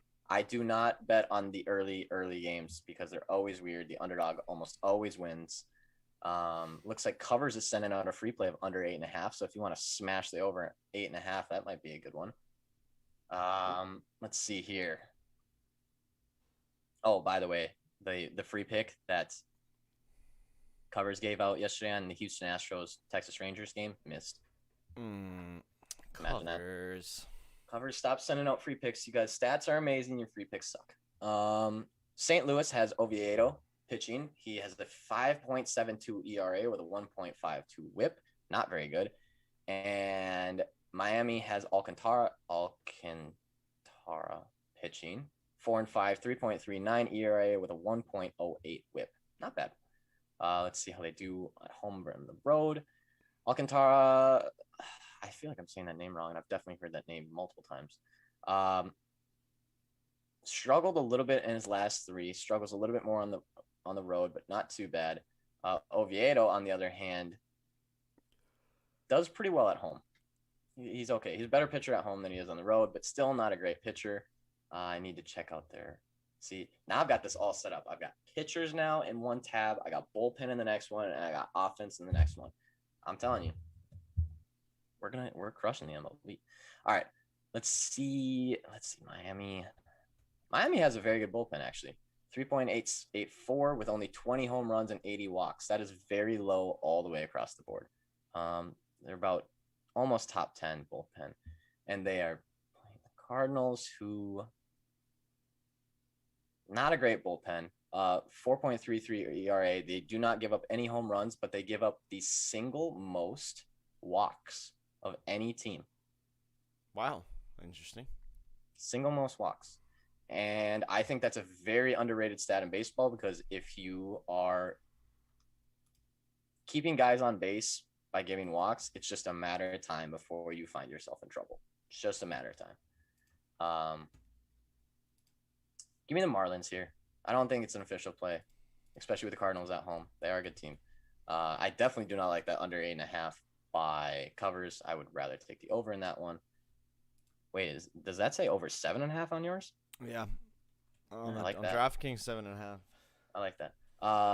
However, don't like betting on first game. Seems like underdogs normally pull through. Let's just stay away from that game. No need to bet the early games. No need to start your day like that. Good morning. Good morning. Next game, 2:10, right? Yes, sir. Got a few. Rays White Sox. White Sox at home getting minus 136. Rays on the road getting plus 117. White Sox looks like they're getting stacked on a little bit with 61% of tickets and 85% of money. Let's see who's pitching today. Rays probably have a lefty up there. Yep, Ryan Yarbrough. Yaha, bro. Yarbrough. Again, Tampa Bay, great team on the road at 24-11. Again, Chicago White Sox, great team at home, 26-12. Yarbrough and Giolito are relatively the same pitcher, both with about 3.8 ERA with a 1.1 WHIP. Pretty good, decent pitchers. Looks like Covers has got slightly favored on White Sox. Doesn't surprise me. So here's the thing. This series has been very good so far. They've played 2 games. Tampa Bay won the first one 5-2. Chicago won the second one 3-0. Even though it was against a lefty, they still only scored 3 because Tampa Bay is that good of a team. I know it's always White Sox against lefties kind of thing, but this is the one series where I don't say that because Tampa Bay Rays are just that good of a team. Again, watch this series. It's going to be a great game. As it always is, I will have no bets on this game once again. I told you we got the Rays game 1. Felt like we kind of got a steal on that one at plus money, and I'm going to leave that series like that. Yeah, I don't even have any fun facts for you. No fun facts. Yeah, no. I'll lean the Rays just because plus money, and the Rays are a better team than the White Sox in my mind. But other than that, that's a stay away. That's 210. There's another 210, right? Yeah. There's 3 210s. Oh, nice. Reds Brewers. Brewers at home getting minus 159. Reds on the road getting plus 135. Brewers not really getting stacked on. 67% of tickets, 65% of money. Let's go to who we got pitching today. Tyler Mahle and Freddie Peralta. Both pretty good pitchers. Milwaukee's 20-17 at home. Cincinnati's 18-15 on the road. Actually, a better road team than they are at home. Peralta is 6-1, 2.25 ERA with a 0.88 WHIP. Whoo! Man throws some heat. Mahle, on the other hand, is 6-2 with a 3.56 ERA with a 1.1 WHIP. Pretty good pitcher himself. This series has been real weird. Let's see here. Head to head. Yeah, they've played each other 8 times this season. Milwaukee has won 4. Cincinnati has won 4. Milwaukee has won all 4 on the road. Wow, that's pretty impressive. These guys have played each other 8 times this season, yet the home team's only won twice, and it was Cincinnati 2 times. Dang. Whatever that means. That's a go. Hey. That's a good Starting bullpen. Cincinnati does have the worst bullpen in the entire MLB. They give up just about the most home runs, just about the most walks, the highest ERA. Milwaukee, ton of home runs, not a ton of walks, about middle of the pack ERA. I'm leaning Brewers here, but I don't like how inconsistent the Reds are because their bats just sometimes they have the 5th ranked offense in the entire league. Their bats will just randomly go off one day, and I really, really, really don't like betting on Reds games. I'm leaning Brewers here. If you're going to take Brewers, put them in some kind of parlay. It's not worth going minus 1.5 because both starting pitchers decent. I think that the Reds may get out to an early lead, but then the Brewers come back in this one because their bullpen is just so bad. And they went into extra innings last night, so definitely going to be that bullpen has been used up a little bit. Yeah, give me the Brewers. Minus 159 though. That's a ton of juice. That's a lot of juice. And then the third 210 game is Royals Tigers. I'm not really going to say much about this besides that the Tigers seem to have their number this series. And at plus money on the road. I can't really cap this game because that's just everyone's bad. I will say, however, that covers.com is free pick. Anthony Stalter has Detroit money line. If that means anything to anyone, which it should not because they're just not good. Both starting pitchers, 3-5, 3-7 with a 4.35 and a 4.85 ERA. Whips are up to 1.4. Bad starting pitchers. Both bullpens. Detroit has the 3rd worst ERA bullpen, gives up a ton of home runs, decent amount of walks. And Kansas City. Actually, Kansas City has a decent ERA when it comes to bullpen, but gives up decent amount of home runs, decent amount of walks. Give me the over, maybe. I don't like this series at all. Here we go. Each of the last 4 Royals games have gone over a half in the first inning. That's it's actually kind of juiced right now. That. It's a little bit too juiced for me. -120 for that, so a little too juiced. That's no fun. No fun. However, yeah, I wouldn't even take that. Tigers for the lead at 3 is at +190, and the Royals have trailed at 3 in each of their last 7 games against a team with a losing record. So they just go out slow, even against the teams that aren't great. You can get Tigers +190 for the first 3. Interesting. I see you didn't write it down on your sticky notes. No, not quite. These have not. This is the first one I even said. I know that if you write one down on your sticky note, I might have to take it for VIP. I like it. Very selective in his trend bets, but very good at it. Very good at it. It's all about the number of words. If it just says in each of the games, then that's good. In however many of the last, and they're like, okay, no, that's not it. And then if they add day or night in front of game, then you're like, no, don't like that. If they add opponents from the from a different AL, NL, and then if they add AL Central, and then you want the ones that are the shortest amount of words. Rockies Padres at 310. I don't know how many times I have to tell the fellas about this, but if the Rockies are at home, you take them. I don't know how many times bad on the road. They came in at what, +250 yesterday? We were they're +2.5 for the Rockies yesterday was -110. Whoa. +2.5. Their money line was what, +250 yesterday? What happens? What happens, Sean? Big dub. They go down right away, and everyone's like, "Oh, the Rockies have the second worst bullpen in the league. They're gonna get flattened." Well, no, not when they're at home. Not when they're 22-16 at home and 5-27 on the road. If the Rockies are at home, they're worth a sprinkle. Doesn't matter who they're against. I don't care if it's the Padres, the Dodgers, the Giants, the Rays, the White Sox, even if a lefty's pitching. If the Rockies are at home, you bet on them. I don't know what is wrong with this team, but they can beat anybody at home. They could literally win the World Series if all 7 games were at home. However, it's on the road. They will not win. Don't get it. Doesn't make sense. I'm not even going to look at who's pitching because I don't care. That's where I'm at right now in this series. Rockies at home, always worth a sprinkle. Doesn't matter. Now, do I think that they sweep the Padres here? Absolutely fucking not. But sprinkle on the Rockies at home. That's all I have to say. Especially at 170. We got one. Oh, we got one. Yep. First inning under a half run has hit in the Rockies' last 5 home games. I like that, actually. 163 right now. I wrote that one down. Oh, whoa. Written down on the post-it note. I like that. That means something, fellas. I like that. Means something. Not yet, though. My back hurts so bad today. I want to go to a chiropractor. Must be from carrying VIP on my back all the time. Woo! Okay, 337. We have the Athletics at home getting -122. Angels on the road getting +106. Looks like tickets are completely stacked on Athletics at 72%. However, money stacked on the Angels at 64%. If you don't know what that means, it's probably because the Athletics are a slight favorite at home, which means that people who probably don't know what they're doing as much and seeing low end favorites are putting them in parlays for low amount of money. So a bunch of people, that's 72% of tickets means that a bunch of people are taking them, but that 36% of money means that they're taking them low in other parlays and things like that. They're stacking them with something else.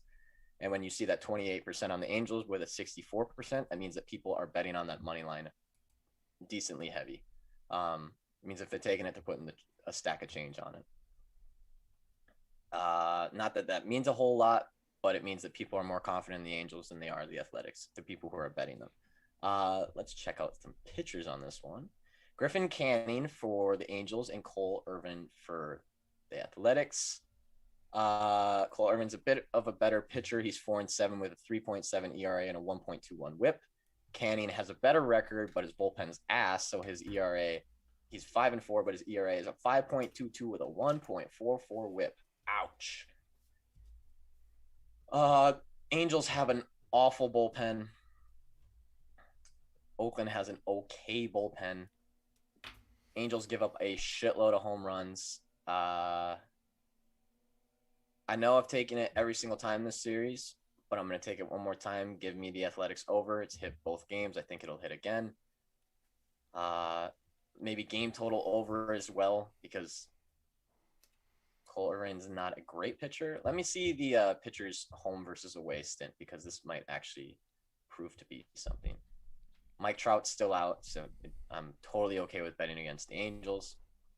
Looks like Griffin Cannon's not much worse on the road than he is anywhere else. Pretty much the same. Cole Irvin, on the other hand, actually struggles more at home than he does on the road. And that's probably because Oakland's actually a better team on the road. Anyways, I'm still going to take Oakland here. Give me the team total over. I don't know if they win the game, but they will definitely be scoring some runs on the starting pitcher and in the bullpen. Yeah, I think that's pretty easy. 13th ranked offense. Their bats can go. Give me Oakland team total over. Got one. Got one? Let's hear it. A's have led after the third inning in their last 4 games. That's at plus 125 for the third inning money line. I like that. They have a better starting pitcher too. Yep, everything I like that a lot. I like when I hear what you say after I read it, and I'm like, oh, that's even better than I thought. That's 337. We have 408 Nationals and Pirates. Nationals dusted the Pirates yesterday. Dusted them. At home getting minus 167. Pirates on the road getting plus 140. Sharps on Pirates just because of the value. Tickets very much stacked on the Nationals today. 83% of tickets, 87% of money. Let's see what their starting pitching looks like. Pirates. Chase DeJong. DeJong. I'm guessing that's DeJong. And Espino for Washington. Espino is only going to be going for an inning. He's 0-2 with a 2.78 ERA, but a 0.84 WHIP. Man has got some gas. Pittsburgh's pitcher is 0-0, so he doesn't normally go for that extended amount, but he's got a 4.8 ERA with a 1.4 WHIP. Pittsburgh awful on the road at 10-24. Washington 17-17 at home. I want to see how these pitchers do on their home and away splits real quick. Looks like Chase Young actually is a better pitcher on the road, and Espino is only a good pitcher at home. He's basically twice as good at home. His ERA is a 4.15 in his last. 4.15 in his last 3, but at home 2.03. Oh, looks like I'm gonna lose my other fella for a little bit. That's okay. I'll keep talking. He only goes for 1.2 innings though. So let's look at the bullpen. Washington's bullpen is about middle of the pack, 3.87 ERA.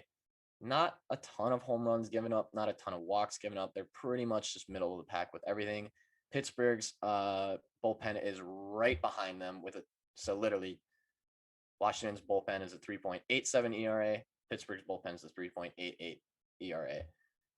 They've given up one less home run, but they give up a little bit more walks.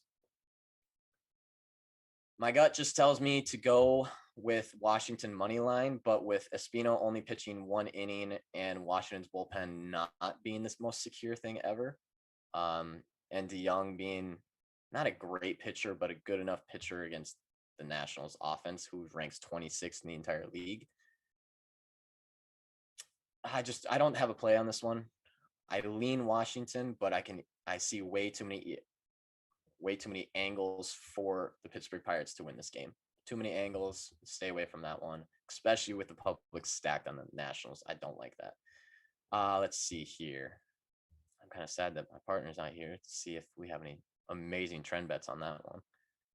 Which, by the way, as much shit as I give him for those trend bets, he does only take the ones that make a lot of sense, and he does hit like all of them. All the ones that he writes down on a little sticky pad over there, they hit.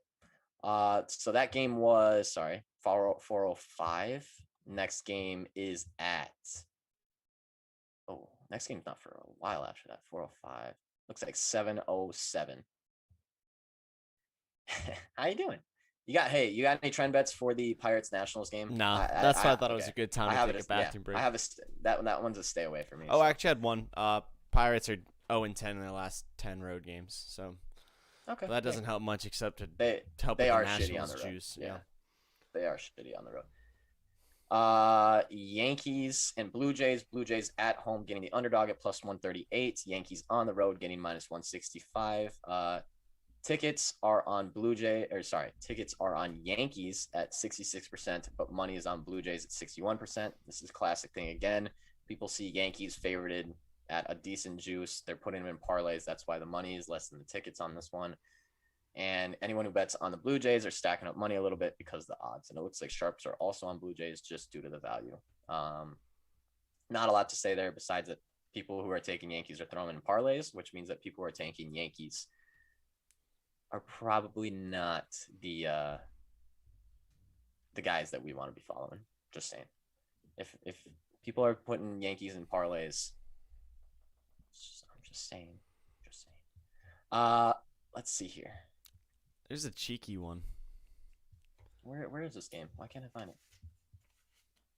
I don't know. There it is.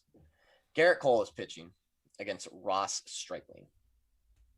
Garrett Cole, 7-3, 2.31 ERA with a .87 WHIP. Garrett Cole is a great.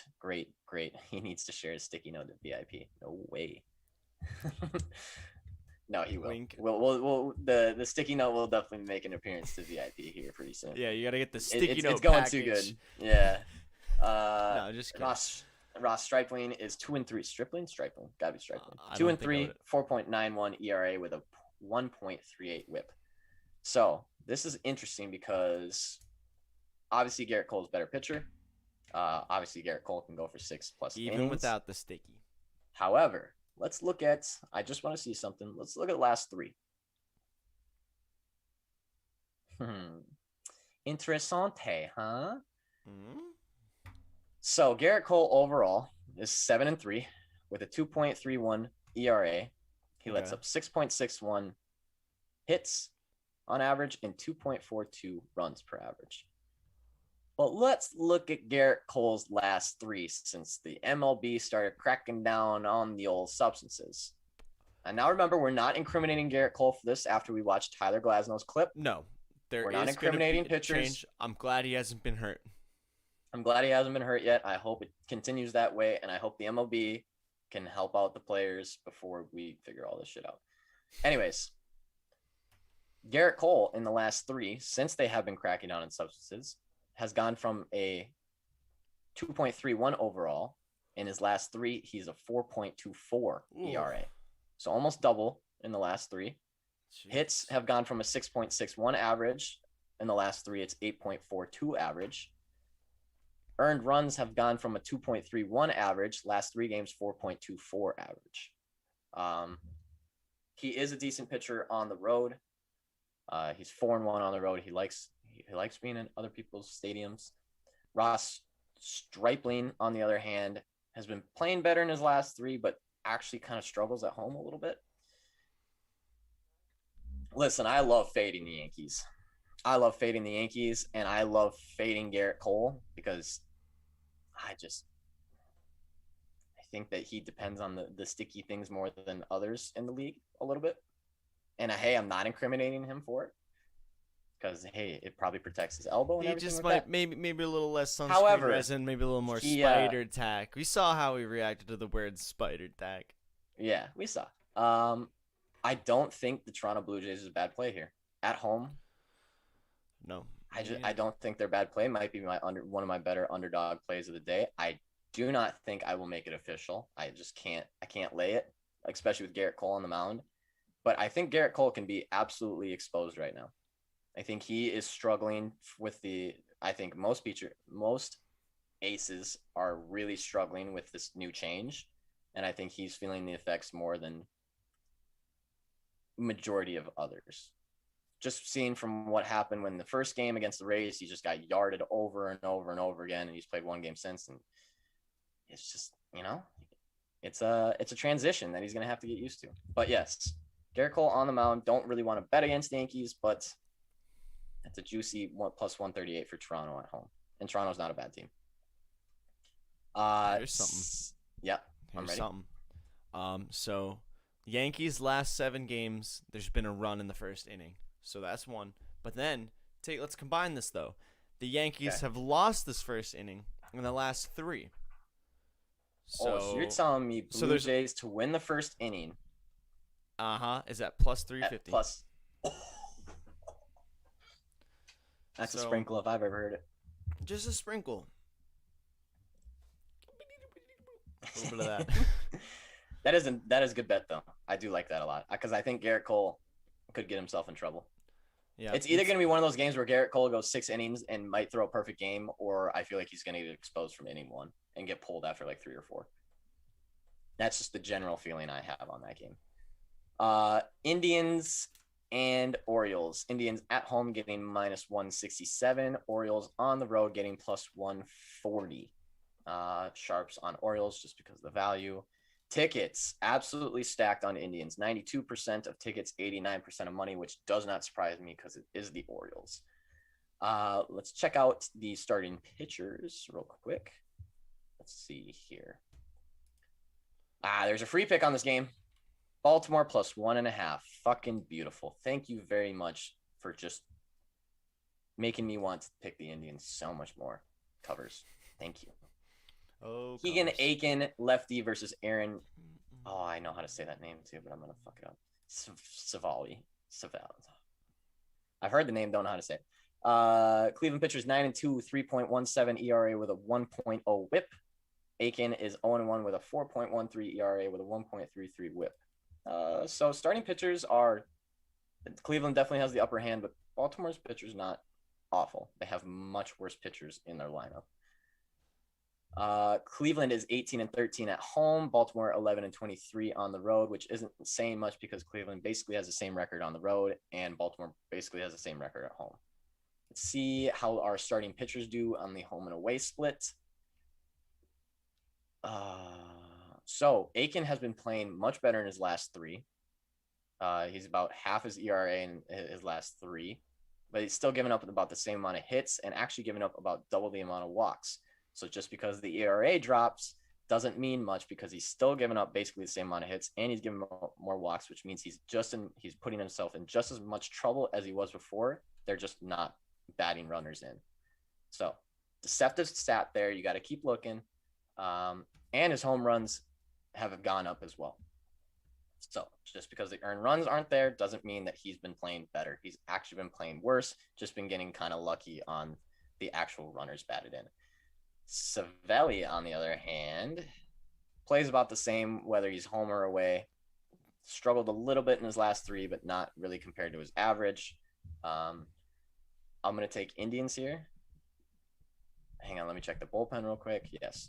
Baltimore's bullpen is bottom 10 in the league. They give up a lot of walks, a lot of home runs, not that many walks. ERA is not good at all.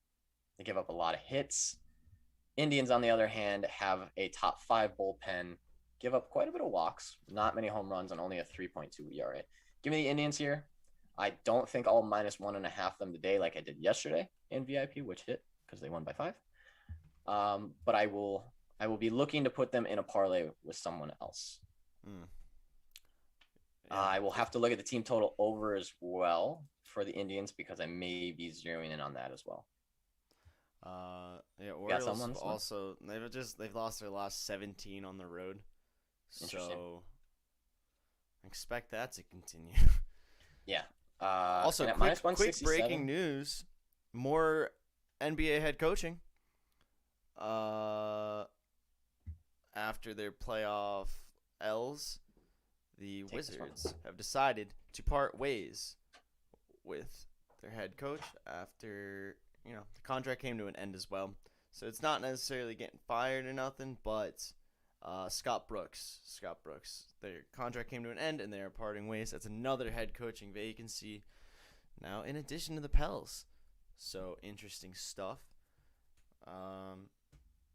More on this Baltimore Orioles Cleveland Indians game. I got some more fun facts. for example. No, just kidding. But I think the first inning over a half run is a viable one here. I don't know if I'm writing it on the sticky note yet, but it's hit in Indians' last 5 home games as well. So that's not a sticky note type bet, but the first inning over a half is Borderline. it's a decent one. It's a fun thing to read about.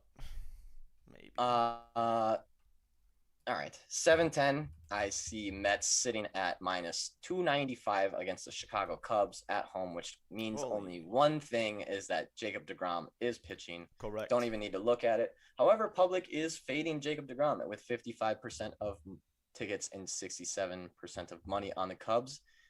I promise you that this is not an actual fade of Jacob deGrom. It is just because the Cubs are a very good team sitting at plus 245. Money, yeah. Plus 245. That is the only reason why money and sharps are on that, is just because the value is unbelievable. But we have to remember who is pitching today, and his name is Jacob deGrom. And if you don't know anything about Jacob deGrom, he is basically on pace to have the greatest MLB season by double. Remember when you thought a .62 ERA was crazy? Well, he's now lowered that to a .56 ERA with a .53 whip, which I don't think has ever been done before. I've never even seen a whip below .8. As far as I know, a .85 is like the most incredible whip I've ever seen, and this dude has a .53. He averages 6.1 innings a game. He's 6-2 with .5. Man, the Chicago Cubs have a debut pitcher. He has no stats on him. I don't even want to look at deGrom's split on a home versus away. It's You want to hear something crazy too? If you maybe want to take something else in this one. Yeah. The under at Citi Field is 18-4-3. Yeah, I would imagine. They're averaging 5. The over/under is 6.5. Holy shit. Yeah, they're averaging 5.5 runs per game. It is this man. The over is 4-18-3. Like, man. So this man is absurd. Not to mention New York Mets have a pretty good bullpen. Chicago Cubs have the number 1 bullpen though.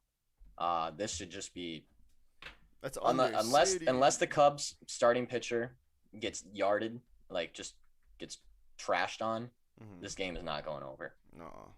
DeGrom's not letting up shit. The bullpen's not going to let up shit. Chicago's bullpen's not going to let up shit. The only thing you could probably grab here is like a Mets first 3, but when they're sitting at minus 300, it is not going to be worth it. I can pretty much promise you that. Yeah, Mets first 3 is actually worse than the money line. Wow. Yeah. It's minus 315 right now. Yeah. The effects of Jacob deGrom have come into play. Wow. So that is how good Jacob deGrom is. First 3 is minus 315. First 5 is minus 335. And the regular line is minus 295. Because whoever comes in after him is going to give them a worse chance of winning. Like, that is crazy. That's absurd. That is rare to see something. Literally like never see that. Yeah, absolutely incredible watching history. I'm going to stay away from that game. Stay away from history. Just let it happen. Just let it happen, man. You don't bet on history. Just let it happen. Braves at home, 720, getting minus 152. Red Sox on the road, getting plus 128. Looks like tickets are on the Red Sox, yet money's on the Braves. So this is not parlay stuff. People who are taking the Braves are actually stacking on them. And people who are on the Red Sox see the plus money and they're just sprinkling on them. That's what I read off of that, at least. Let's see. Which probably means that the starting pitchers are going to be pretty close because people aren't that confident. Wow. Hey, Eric, great guess. Both pitchers 4-4, 4-3. Atlanta's pitcher Anderson is 3.26 ERA with a 1.18 whip. Richards for Boston is a 4.09 ERA with a 1.59 whip. That is getting up there for the whip. Boston is a very good team on the road. They are 21-10. Atlanta, decent team at home. They play better at home, I should say. They're 17-18 at home compared to the 13-16 road record. Both teams great offense. Both teams middle of the pack to below average defense. I'm going to see the pitchers home and away splits. Looks like Richards is a much better pitcher on the road. He has an ERA of 4.09, but on the road, he only has a 2.89. His hits go down dramatically. Last 3, he hasn't been that impressive. Anderson, on the other hand, pretty much the same at home as on the road. Last 3, he's struggled a little bit, but nothing too bad. Bullpens, I know Atlanta Braves bullpen is terrible. Let me double check. Because I don't know. Okay, Boston's bullpen about top 10, 3.79 ERA. Tons of walks, not many home runs. Let's see. Who are we? Braves. Atlanta Braves has a bottom 5 bullpen. 4.82 ERA. Not that many home runs, not that many walks. So just people that seem to spice up the bats in the bullpen. Man, I like Boston here as an underdog. I think I don't have a lot of faith in the Braves much anymore. Maybe a game total over, even though it's 9.5. I don't know. It's worth it. It's worth it. I got some stuff for that. All right. Over 20-12 at Truist Park in Atlanta. Okay. The average run per game in Truist Park is 10.5. And the 7 of the last 8 Red Sox Braves games have gone over. Okay. And that over is at plus 100 right now. So. And do you have 9.5 as well? Yes, you do. Yep. Okay. Well, there's something. Leaning over and leaning Boston as an underdog in that one. Actually, Yes. Boston's a pretty good pick in that one. I may in VIP parlay there may be something to do with Boston Red Sox for a long shot. Hey, here's another. You get like 3. You get 3 of those kind of plus monies right there. That's plus 1,000 all day If you want some backup for the Red Sox money line, they've won their last 7 games following a road win. So. Okay. Maybe. Not Maybe. a great one, but not a bad. Not a great one, but hey, it adds to it. Hey, I won't look past it because it helps our side. Next game's got to be 8-10, right? Yeah. Rangers, Astros. Astros getting minus 240 at home. Rangers on the road getting plus 200. Astros getting stacked on by the public. 72% of tickets, 93% of money. Let's see. Starting pitchers. Who's starting? Zach Greinke and Jordan Lyles. Zach Greinke is a great pitcher. Greinke is 6-2 with a 3.68 ERA, but a 1.14 WHIP. That's pretty good. Lyles for the Rangers, it has a 5.37 ERA and a 1.52 WHIP. Houston is 21-13 at home. Texas is 10-26 on the road. Texas took the Astros to extra innings yesterday. The Astros ended up winning by 3 in extra innings. It was a great game. I wanted to bet the Astros, but Kyle Gibson was pitching, and the fact that surprisingly the Astros and the Rangers bullpens are almost identical.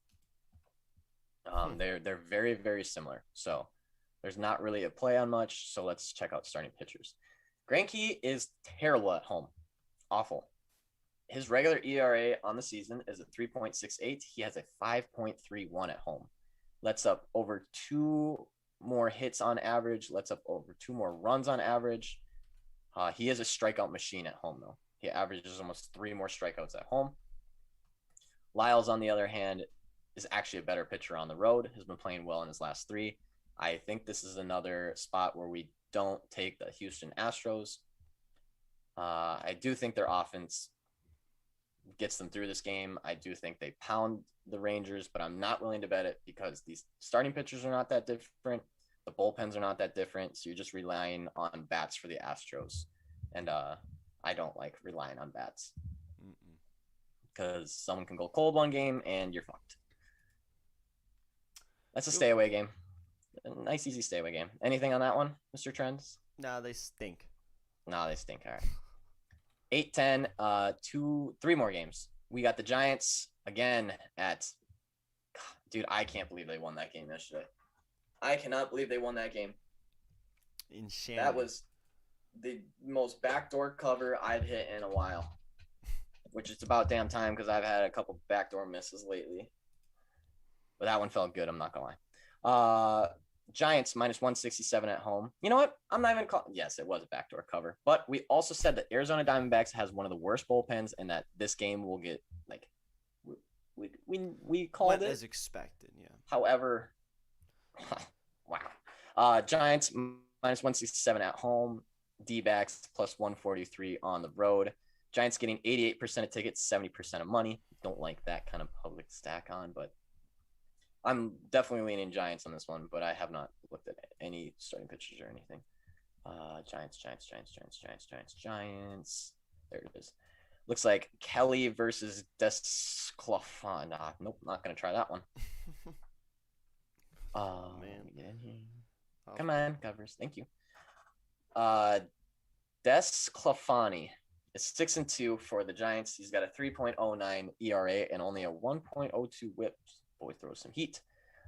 D-backs have Kelly pitching. He's got a 5.14 ERA with a 1.33 WHIP. I just want to see the home and away splits for the pitchers. Kelly does struggle a little bit more on the road. Not by much, but he's not a great pitcher to begin with. Diclas, I don't understand how to say his name. Actually really struggles at home. Giants pitcher is much worse at home than he is on the road. He has been dominating his last three, but he's not very good at home. That's the problem. Desclafani? What time's this game at again? 9:45. So I don't like doing the day versus night thing, but I think this is something that we need to look at real quick. Desclafani has played 2 games during the day. He's 1-1 and has an ERA of a 9.24. Okay. He's played 6 night games. He's 5-1 and has a 1.86 ERA. Wow. Look at that. He averages a third the amount of hits at night. He averages a sixth the amount of runs at night. Yeah, it probably just proves your point what you were saying before. Day games are weird. Give me Desclafani. Why does this Apparently keep this guy moving? just likes pitching at night. What is going on there? Okay. And bullpens, basically what we've been saying, Arizona D-backs, terrible bullpen, lets up a lot of home runs. Giants are so remember we talked about this yesterday. I said that Arizona Diamondbacks gives up a fuckload of home runs in their bullpen. Giants, 4th most home runs in the league. What happens last night? Giants behind the whole game, and how did they catch them? Grand slam, Gonzo Bonzo, goodbye. 4-run grand slam to go up 9-8, and then their bullpen takes care of it because their bullpen's sick. Yeah. Not saying that's exactly how I thought the game was going to go. However, That's how it did. that we read the right lines, and it ended up in our corner. Also, Giants 20-9 at home. Arizona 9-29 on the road. They've also lost their last 21 on the road. Yeah, give me the Giants here. I think that's pretty simple. Honestly, their line is really nice too. Yeah, it's not minus that minus bad. 167. Give me another -1.5, -1. Put it in a parlay. It's the Giants, man. They're good. They're very good. And once again, they're undervalued. I don't understand how it keeps happening. That's 9:45. We got 2 more games and then WNBA. So make sure you stick around for that. We got 1 WNBA game tonight. Let's go. 2 more games. Twins, Mariners. God, what a call yesterday. Remember, dude, I didn't even look at the pictures yesterday. I saw Mariners, Twins. I saw the Mariners beat the Twins 4-3 the night before. Knew they got in a bullpen. And what happened last night? They won 10-0 off the rip. J.A. Happ is a fucking dog water pitcher. Mariners getting underdogged at home again, +117. Twins on the road again at -137. Looks like public is stacking on the Twins. Bad idea. Don't ever do that. It's a bad idea. Don't ever stack on the Twins. 61% of tickets, 84% of money on the Twins. Larry Ness on covers.com has a free play for Minnesota -130. That makes me like the Seattle Mariners even more. But I do have to see who's pitching. Whew. Yikers. Sheffield is 5-5 with a 4.91 ERA and a 1.59 WHIP. And if you thought that was bad, Ober is 0-0 with a 4.85 ERA with a 1.46 WHIP. So these pitchers are terrible who are starting. Looks like they're both going to go for 4 or 5 innings unless they just get crushed. Twins offense is a little bit better than Seattle's, however, not when they're on. Oh, here is interesting. Bailey Ober is a 4.85 ERA, but on the road he's only a 2.25. Gives up the same amount of hits. Doesn't have many strikeouts, but doesn't walk or let up home runs on the road. That's where he's very good. Sheffield, definitely a better pitcher at home. Lets up less runs, less hits, more strikeouts. Not more strikeouts. Also brings down the home runs a shitload when he's at home. Let's see the bullpens real quick. I believe they're pretty similar bullpens. Twins have never mind. Twins have the 4th worst bullpen in the league with a 5.04 ERA. I think they have the most. Yep, they let up the most home runs of any team, but they're decent on walks. Mariners, on the other hand, decent bullpen, not a lot of home runs at all, not a lot of walks at all. Let me see home runs, statistics, home runs. Okay. So Seattle Mariners are middle of the pack for home runs. They're 15th. But with the Twins letting up the most home runs, I guarantee they get yarded a couple times. Maybe just once, but it's enough to put up some points.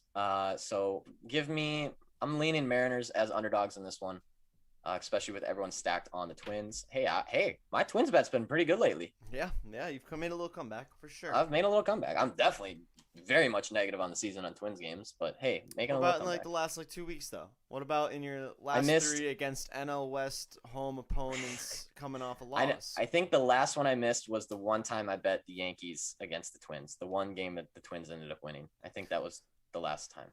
Imagine if we could sell VIP with trends like that and be like, the fellas are undefeated on Tuesdays where there's an NBA game and an MLB game before 8 o'clock and the weather is cloudy.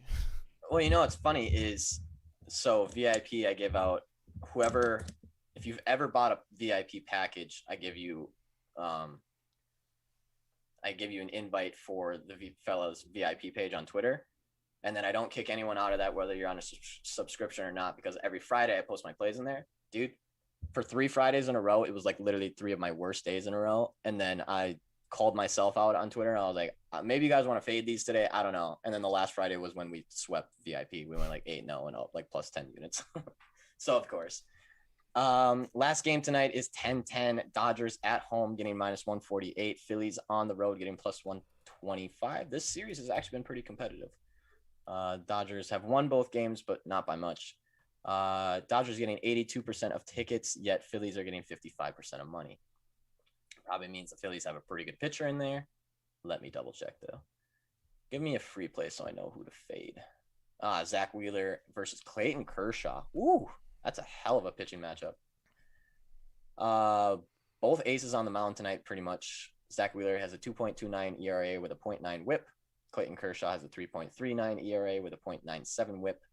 Boys throw some heat. Dodgers, however, are 23-11 at home, and Phillies are 11-21 on the road. Dodgers just a better team here. I need to check the starting pitchers, how they are. Zach Wheeler does struggle on the road, much more than he does anywhere else. Clayton Kershaw, a little bit better at home.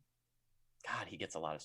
Clayton Kershaw averages over 10 strikeouts a game, or averaging 12 in his last 3. Crazy. Man, just throws fire. Let's check out the bullpens. I know Dodgers have a great bullpen. I lied. Dodgers still have a top 10 bullpen. Do not give up many home runs at all. Middle of the pack for walks. Phillies, not a great bullpen. Bottom 10 in the league. 4.49 ERA. Not a ton of walks, but decent amount of home runs, and Mookie Betts will take you down. I lean Dodgers here once again, but with Wheeler on the mound, things could get a little interesting. I don't like that all the tickets are stacked on the Dodgers, yet the money's not, which means that everyone's just playing them in parlays. I don't like it when people are just playing a well-known team like the Yankees or Dodgers in parlays. It always scares me. It makes me think that people haven't done their research, and that's why people are stacked on it, and then they're going to lose. But I'm leaning Dodgers on this one. Minus 148. I'm not going to take minus 1.5 anymore. These games have been really close. If you're going to take Dodgers, put them in like a 2-team parlay. Don't do long shot with Dodgers. You're gonna ruin your parlay. Yeah, that's all I have to say about that. Anything on that one? This is a first inning over masterpiece waiting to happen. The last 5 Phillies Dodgers games, it's hit. It's hit. It just keeps hitting. Over. Wait, sorry. What was the bet? There's a run in the first inning. Okay. Hey, I like that. In the last 5 matchups. It's just nice. It's nice when when you're in the middle of a series and you know that those matchups were actually recent. Yeah. Hey, might have a play there. Is that a sticky note? That's on the note. Okay. We have Mercury and Sparks tonight for WNBA. WNBA. Beep beep beep beep. Wee. Last night's VIP struggled in WNBA. I need to apologize to everyone. I let someone talk me off the Sky yesterday, even though I thought the Sky was a play. After reading the money and everything, I let someone talk me off of it because I was thinking that the Lynx are the better team, but I told you that sometimes the brain isn't the best play, and sometimes you just got to follow the money. I should have listened to myself. I didn't. I changed it to Lynx, and we lost because the Sky fucking dominated with Candace Parker, and I knew that was going to fucking happen. I did it anyways. But anyways, tonight we have Los Angeles Sparks and Phoenix Mercury. The line opened up at 2.5 and is now 5.5 favoring the Phoenix Mercury, and I agree that it should be. I think Erica Wheeler is out. I think I did see that. Hang on, let me go. I've been using RotoWire for WNBA injuries, by the way, for anyone who would like to know. They seem to be the best I've seen. There is also an account on Twitter called I'm gonna lose the name, but they also do very, very good work. If you guys go to my Twitter and look at my like tweets, I definitely have a couple like from them. They just give out very important roster news for WNBA. Very good. I've also found a new website for capping WNBA that I really like and I think is going to change. It's called Advanced WNBA Statistics. You can go quarter by quarter, team by team, conference by conference. Great website. Just found it yesterday. And it is what I'll be using for WNBA from now on. With that said, Sparks are thin in the lineup right now. I need to see. I'm just looking at Erica Wheeler's injury right now. I need to know if she's playing. I don't think she is. So, Sparks have both Ogwum. I don't know how to say their last. Ogwumike. I'm pretty sure whatever that is not it. But yeah, Nika and Chiny.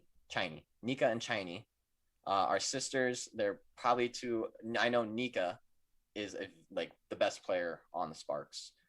She was the leading scorer through the first 4 or 5 games. She literally led the team in every single game in points.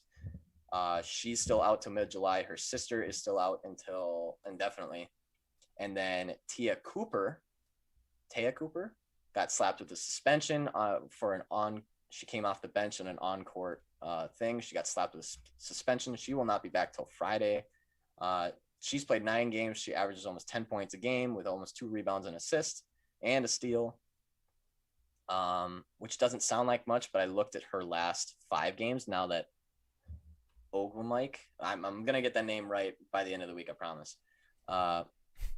Since the Ogwumite sisters have been out, she's gone 12, 15, 13, 11, and 17 for points. So she's definitely had to step up her game.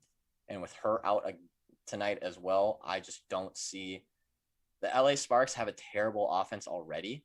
Really rely on their defense to get them through this, to get them through games. I seriously think the Mercury could beat them by 40 today. Also, because they have so many pieces out of this game, and remember Diana Taurasi is still out for the Phoenix Mercury, who was easily their best player as well. Give me the under on this. I think that the Sparks will have absolutely no offense at all with all these key injuries and suspensions and things like that. It looks like the over is getting slapped on with 83% of tickets and 89% of money. I think under is a good play, even though it is at 153.5, which is very low for a WNBA game. Yeah, I do not see public percentages out yet on the spread, so it will be a little bit before I make anything official. And remember, the money means a lot in WNBA, so this could change. But as of right now, give me the Phoenix Mercury -5.5. I think This they is cover. actually this is a really nice way because I just actually looked at WNBA trends for the first time. Yeah. And this actually fits into about the only positive one we've got, which is away favorites, which is what we have here with the Mercury in LA right now. Away favorites are 15-9. That's a 16 or 62.5% straight up win loss percentage. And against the spread, they are pretty much the same. So Okay. away favorites, man. Something to look out Yeah. for. Mercury did open this game as underdogs at +1.5 and now have jumped to -5.5, Wow. which is worth seeing. Wow. And it's because the injuries and Injuries. suspension and such like that. I'll do it. Yeah, I think now hang on. Since this is the end of the show anyways. And those of you that sticking around deserve some advanced statistics anyways. Advanced. Let's look quarter by quarter, huh? Because there were some things that I saw that really, really surprised me yesterday when I discovered this website. I'm gonna go this website to is very cool. Yeah, very cool. Let's go to advanced filters. I'm gonna go to quarter lengths, first quarter, run it. So let's look at net rating for teams in the first quarter. We have the Sparks are a -2.2 in the first quarter. Phoenix Mercury -4.8. So we're not seeing a lot of differences there. Let's go second quarter. Phoenix Mercury are a +2.4 rating, while the Sparks are a -8.6. So if you want to put a little second quarter bet on the Mercury, might have something there. Third quarter, the Mercury are terrible. They're a -9.4 rating. The Sparks are a 0.0. So let's be careful for third quarter. It looks like the Phoenix Mercury may struggle a little bit in the third quarter. They may have a lead and drop it down a little bit. So let's check out the fourth. See, I really like this because it allows you to know when. So the reason I said everyone hammer the Minnesota Lynx yesterday on Twitter, live bet, which ended up not winning. The reason I said that is because the Lynx are terrible in the first quarter net rating. The Sky were very good in the first quarter net rating, and then literally flip-flop in the second quarter. And they did come back and then just ended up losing it anyways. But that's why I like this kind of stuff. Then let's look at fourth quarter. It looks like the Mercury are a 0.0 net rating team. However, the Sparks are a -12.3. So if this game is somewhat close going in the fourth, we're going to live bet the shit out of the Phoenix Mercury. Because these Sparks suck in the fourth quarter. Yeah. That's all I have to say. Interesting. Yeah. I really like that website, though. That's a very, very good website. With very in-depth analytics and statistics that actually matter, not just like weird-ass trend bets that don't matter. I think that's it. That's all for today. Wow. Yep, Can't that's it. believe it. Oh, thank you to everyone who tuned in today. God, with this new MLB strategy, we're going a little bit later, huh? Yeah, you know. But I mean, the bets are better, so we started the bets a little late. We got a lot to talk about, man. yeah, we got news, man. We got stuff. And you know, it's like, hey, if people are still watching it, why not? You know, Why not? we got the Give the info. people what they want.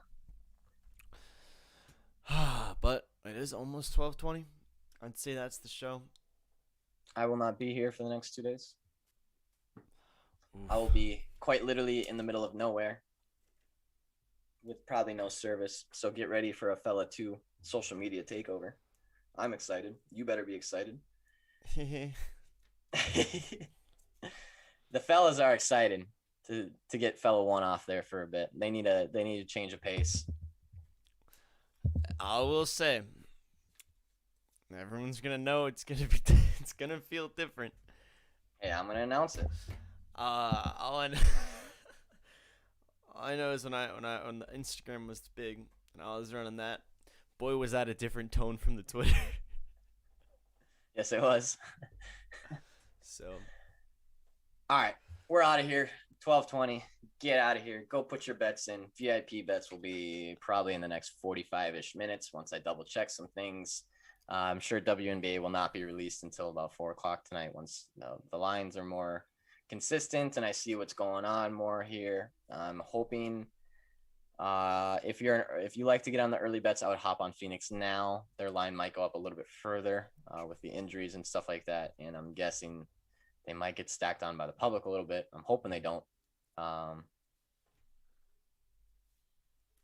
Hey, rugby. Fella 2 was by himself before. It was still good. hey, I'm gonna be honest. There you go, Sean. I'm gonna be honest. My self-confidence was smashed after that Friday, so I appreciate that a lot.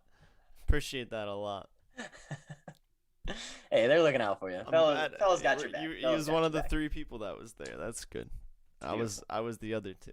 All right. Just kidding. Hey, Get we the got lot to look forward to. What, we're getting Suck My Take on again tomorrow?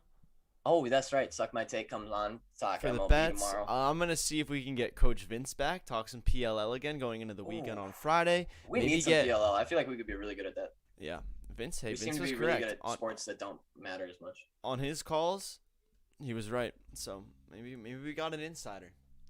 He is a coach. Maybe we do. All right. We're out of here, fellas. See you, fellas. Have a great Thanks for Wednesday. tuning in. Remember, I will not see you tomorrow. heyfellas.co. Or heyfellas.co. Heyfellas.co. Heyfellas.co. Easy. Do it. Also, VIP parlay group, $25 a month. I know VIP Picks has their own thing. We do well in there, but VIP parlay group is absolutely heating up like crazy right now. We've hit 5 in the past 5 days, or 5 and 6 in the past 5 days, and we've hit like plus 800, plus 600, plus 300, plus 300, plus 100. We've hit them all. And you can get that. You can get that by itself. Less than $1 a day. You can get that by itself, or if you just get the full premium, you can get the parlays and the picks. So up to you, whatever you're feeling. We're nice guys. I had someone purchase a VIP package last week. Messaged him last night. Hey, we've been hitting. How you been doing? He said, I've been doing incredible. He bet $10, or no, not bet $10. He said he won a $160 parlay the other day, or yesterday. Let's go. So he said that was lit, and it only cost him $25 to actually get in it for a month. So I think he's doing okay. Agreed. Good luck on your bets tonight. VIP will be posted shortly. Heyfellas.co, heyfellas.co. New merchandise. Check out the results. Check out if VIP is right for you, because it is. And also follow all the socials, because we give away free plays. If you're, yeah. Yep. Bye, fellas. Correct. Bye, fellas. How do I make it go away? Like this. Bye, fellas.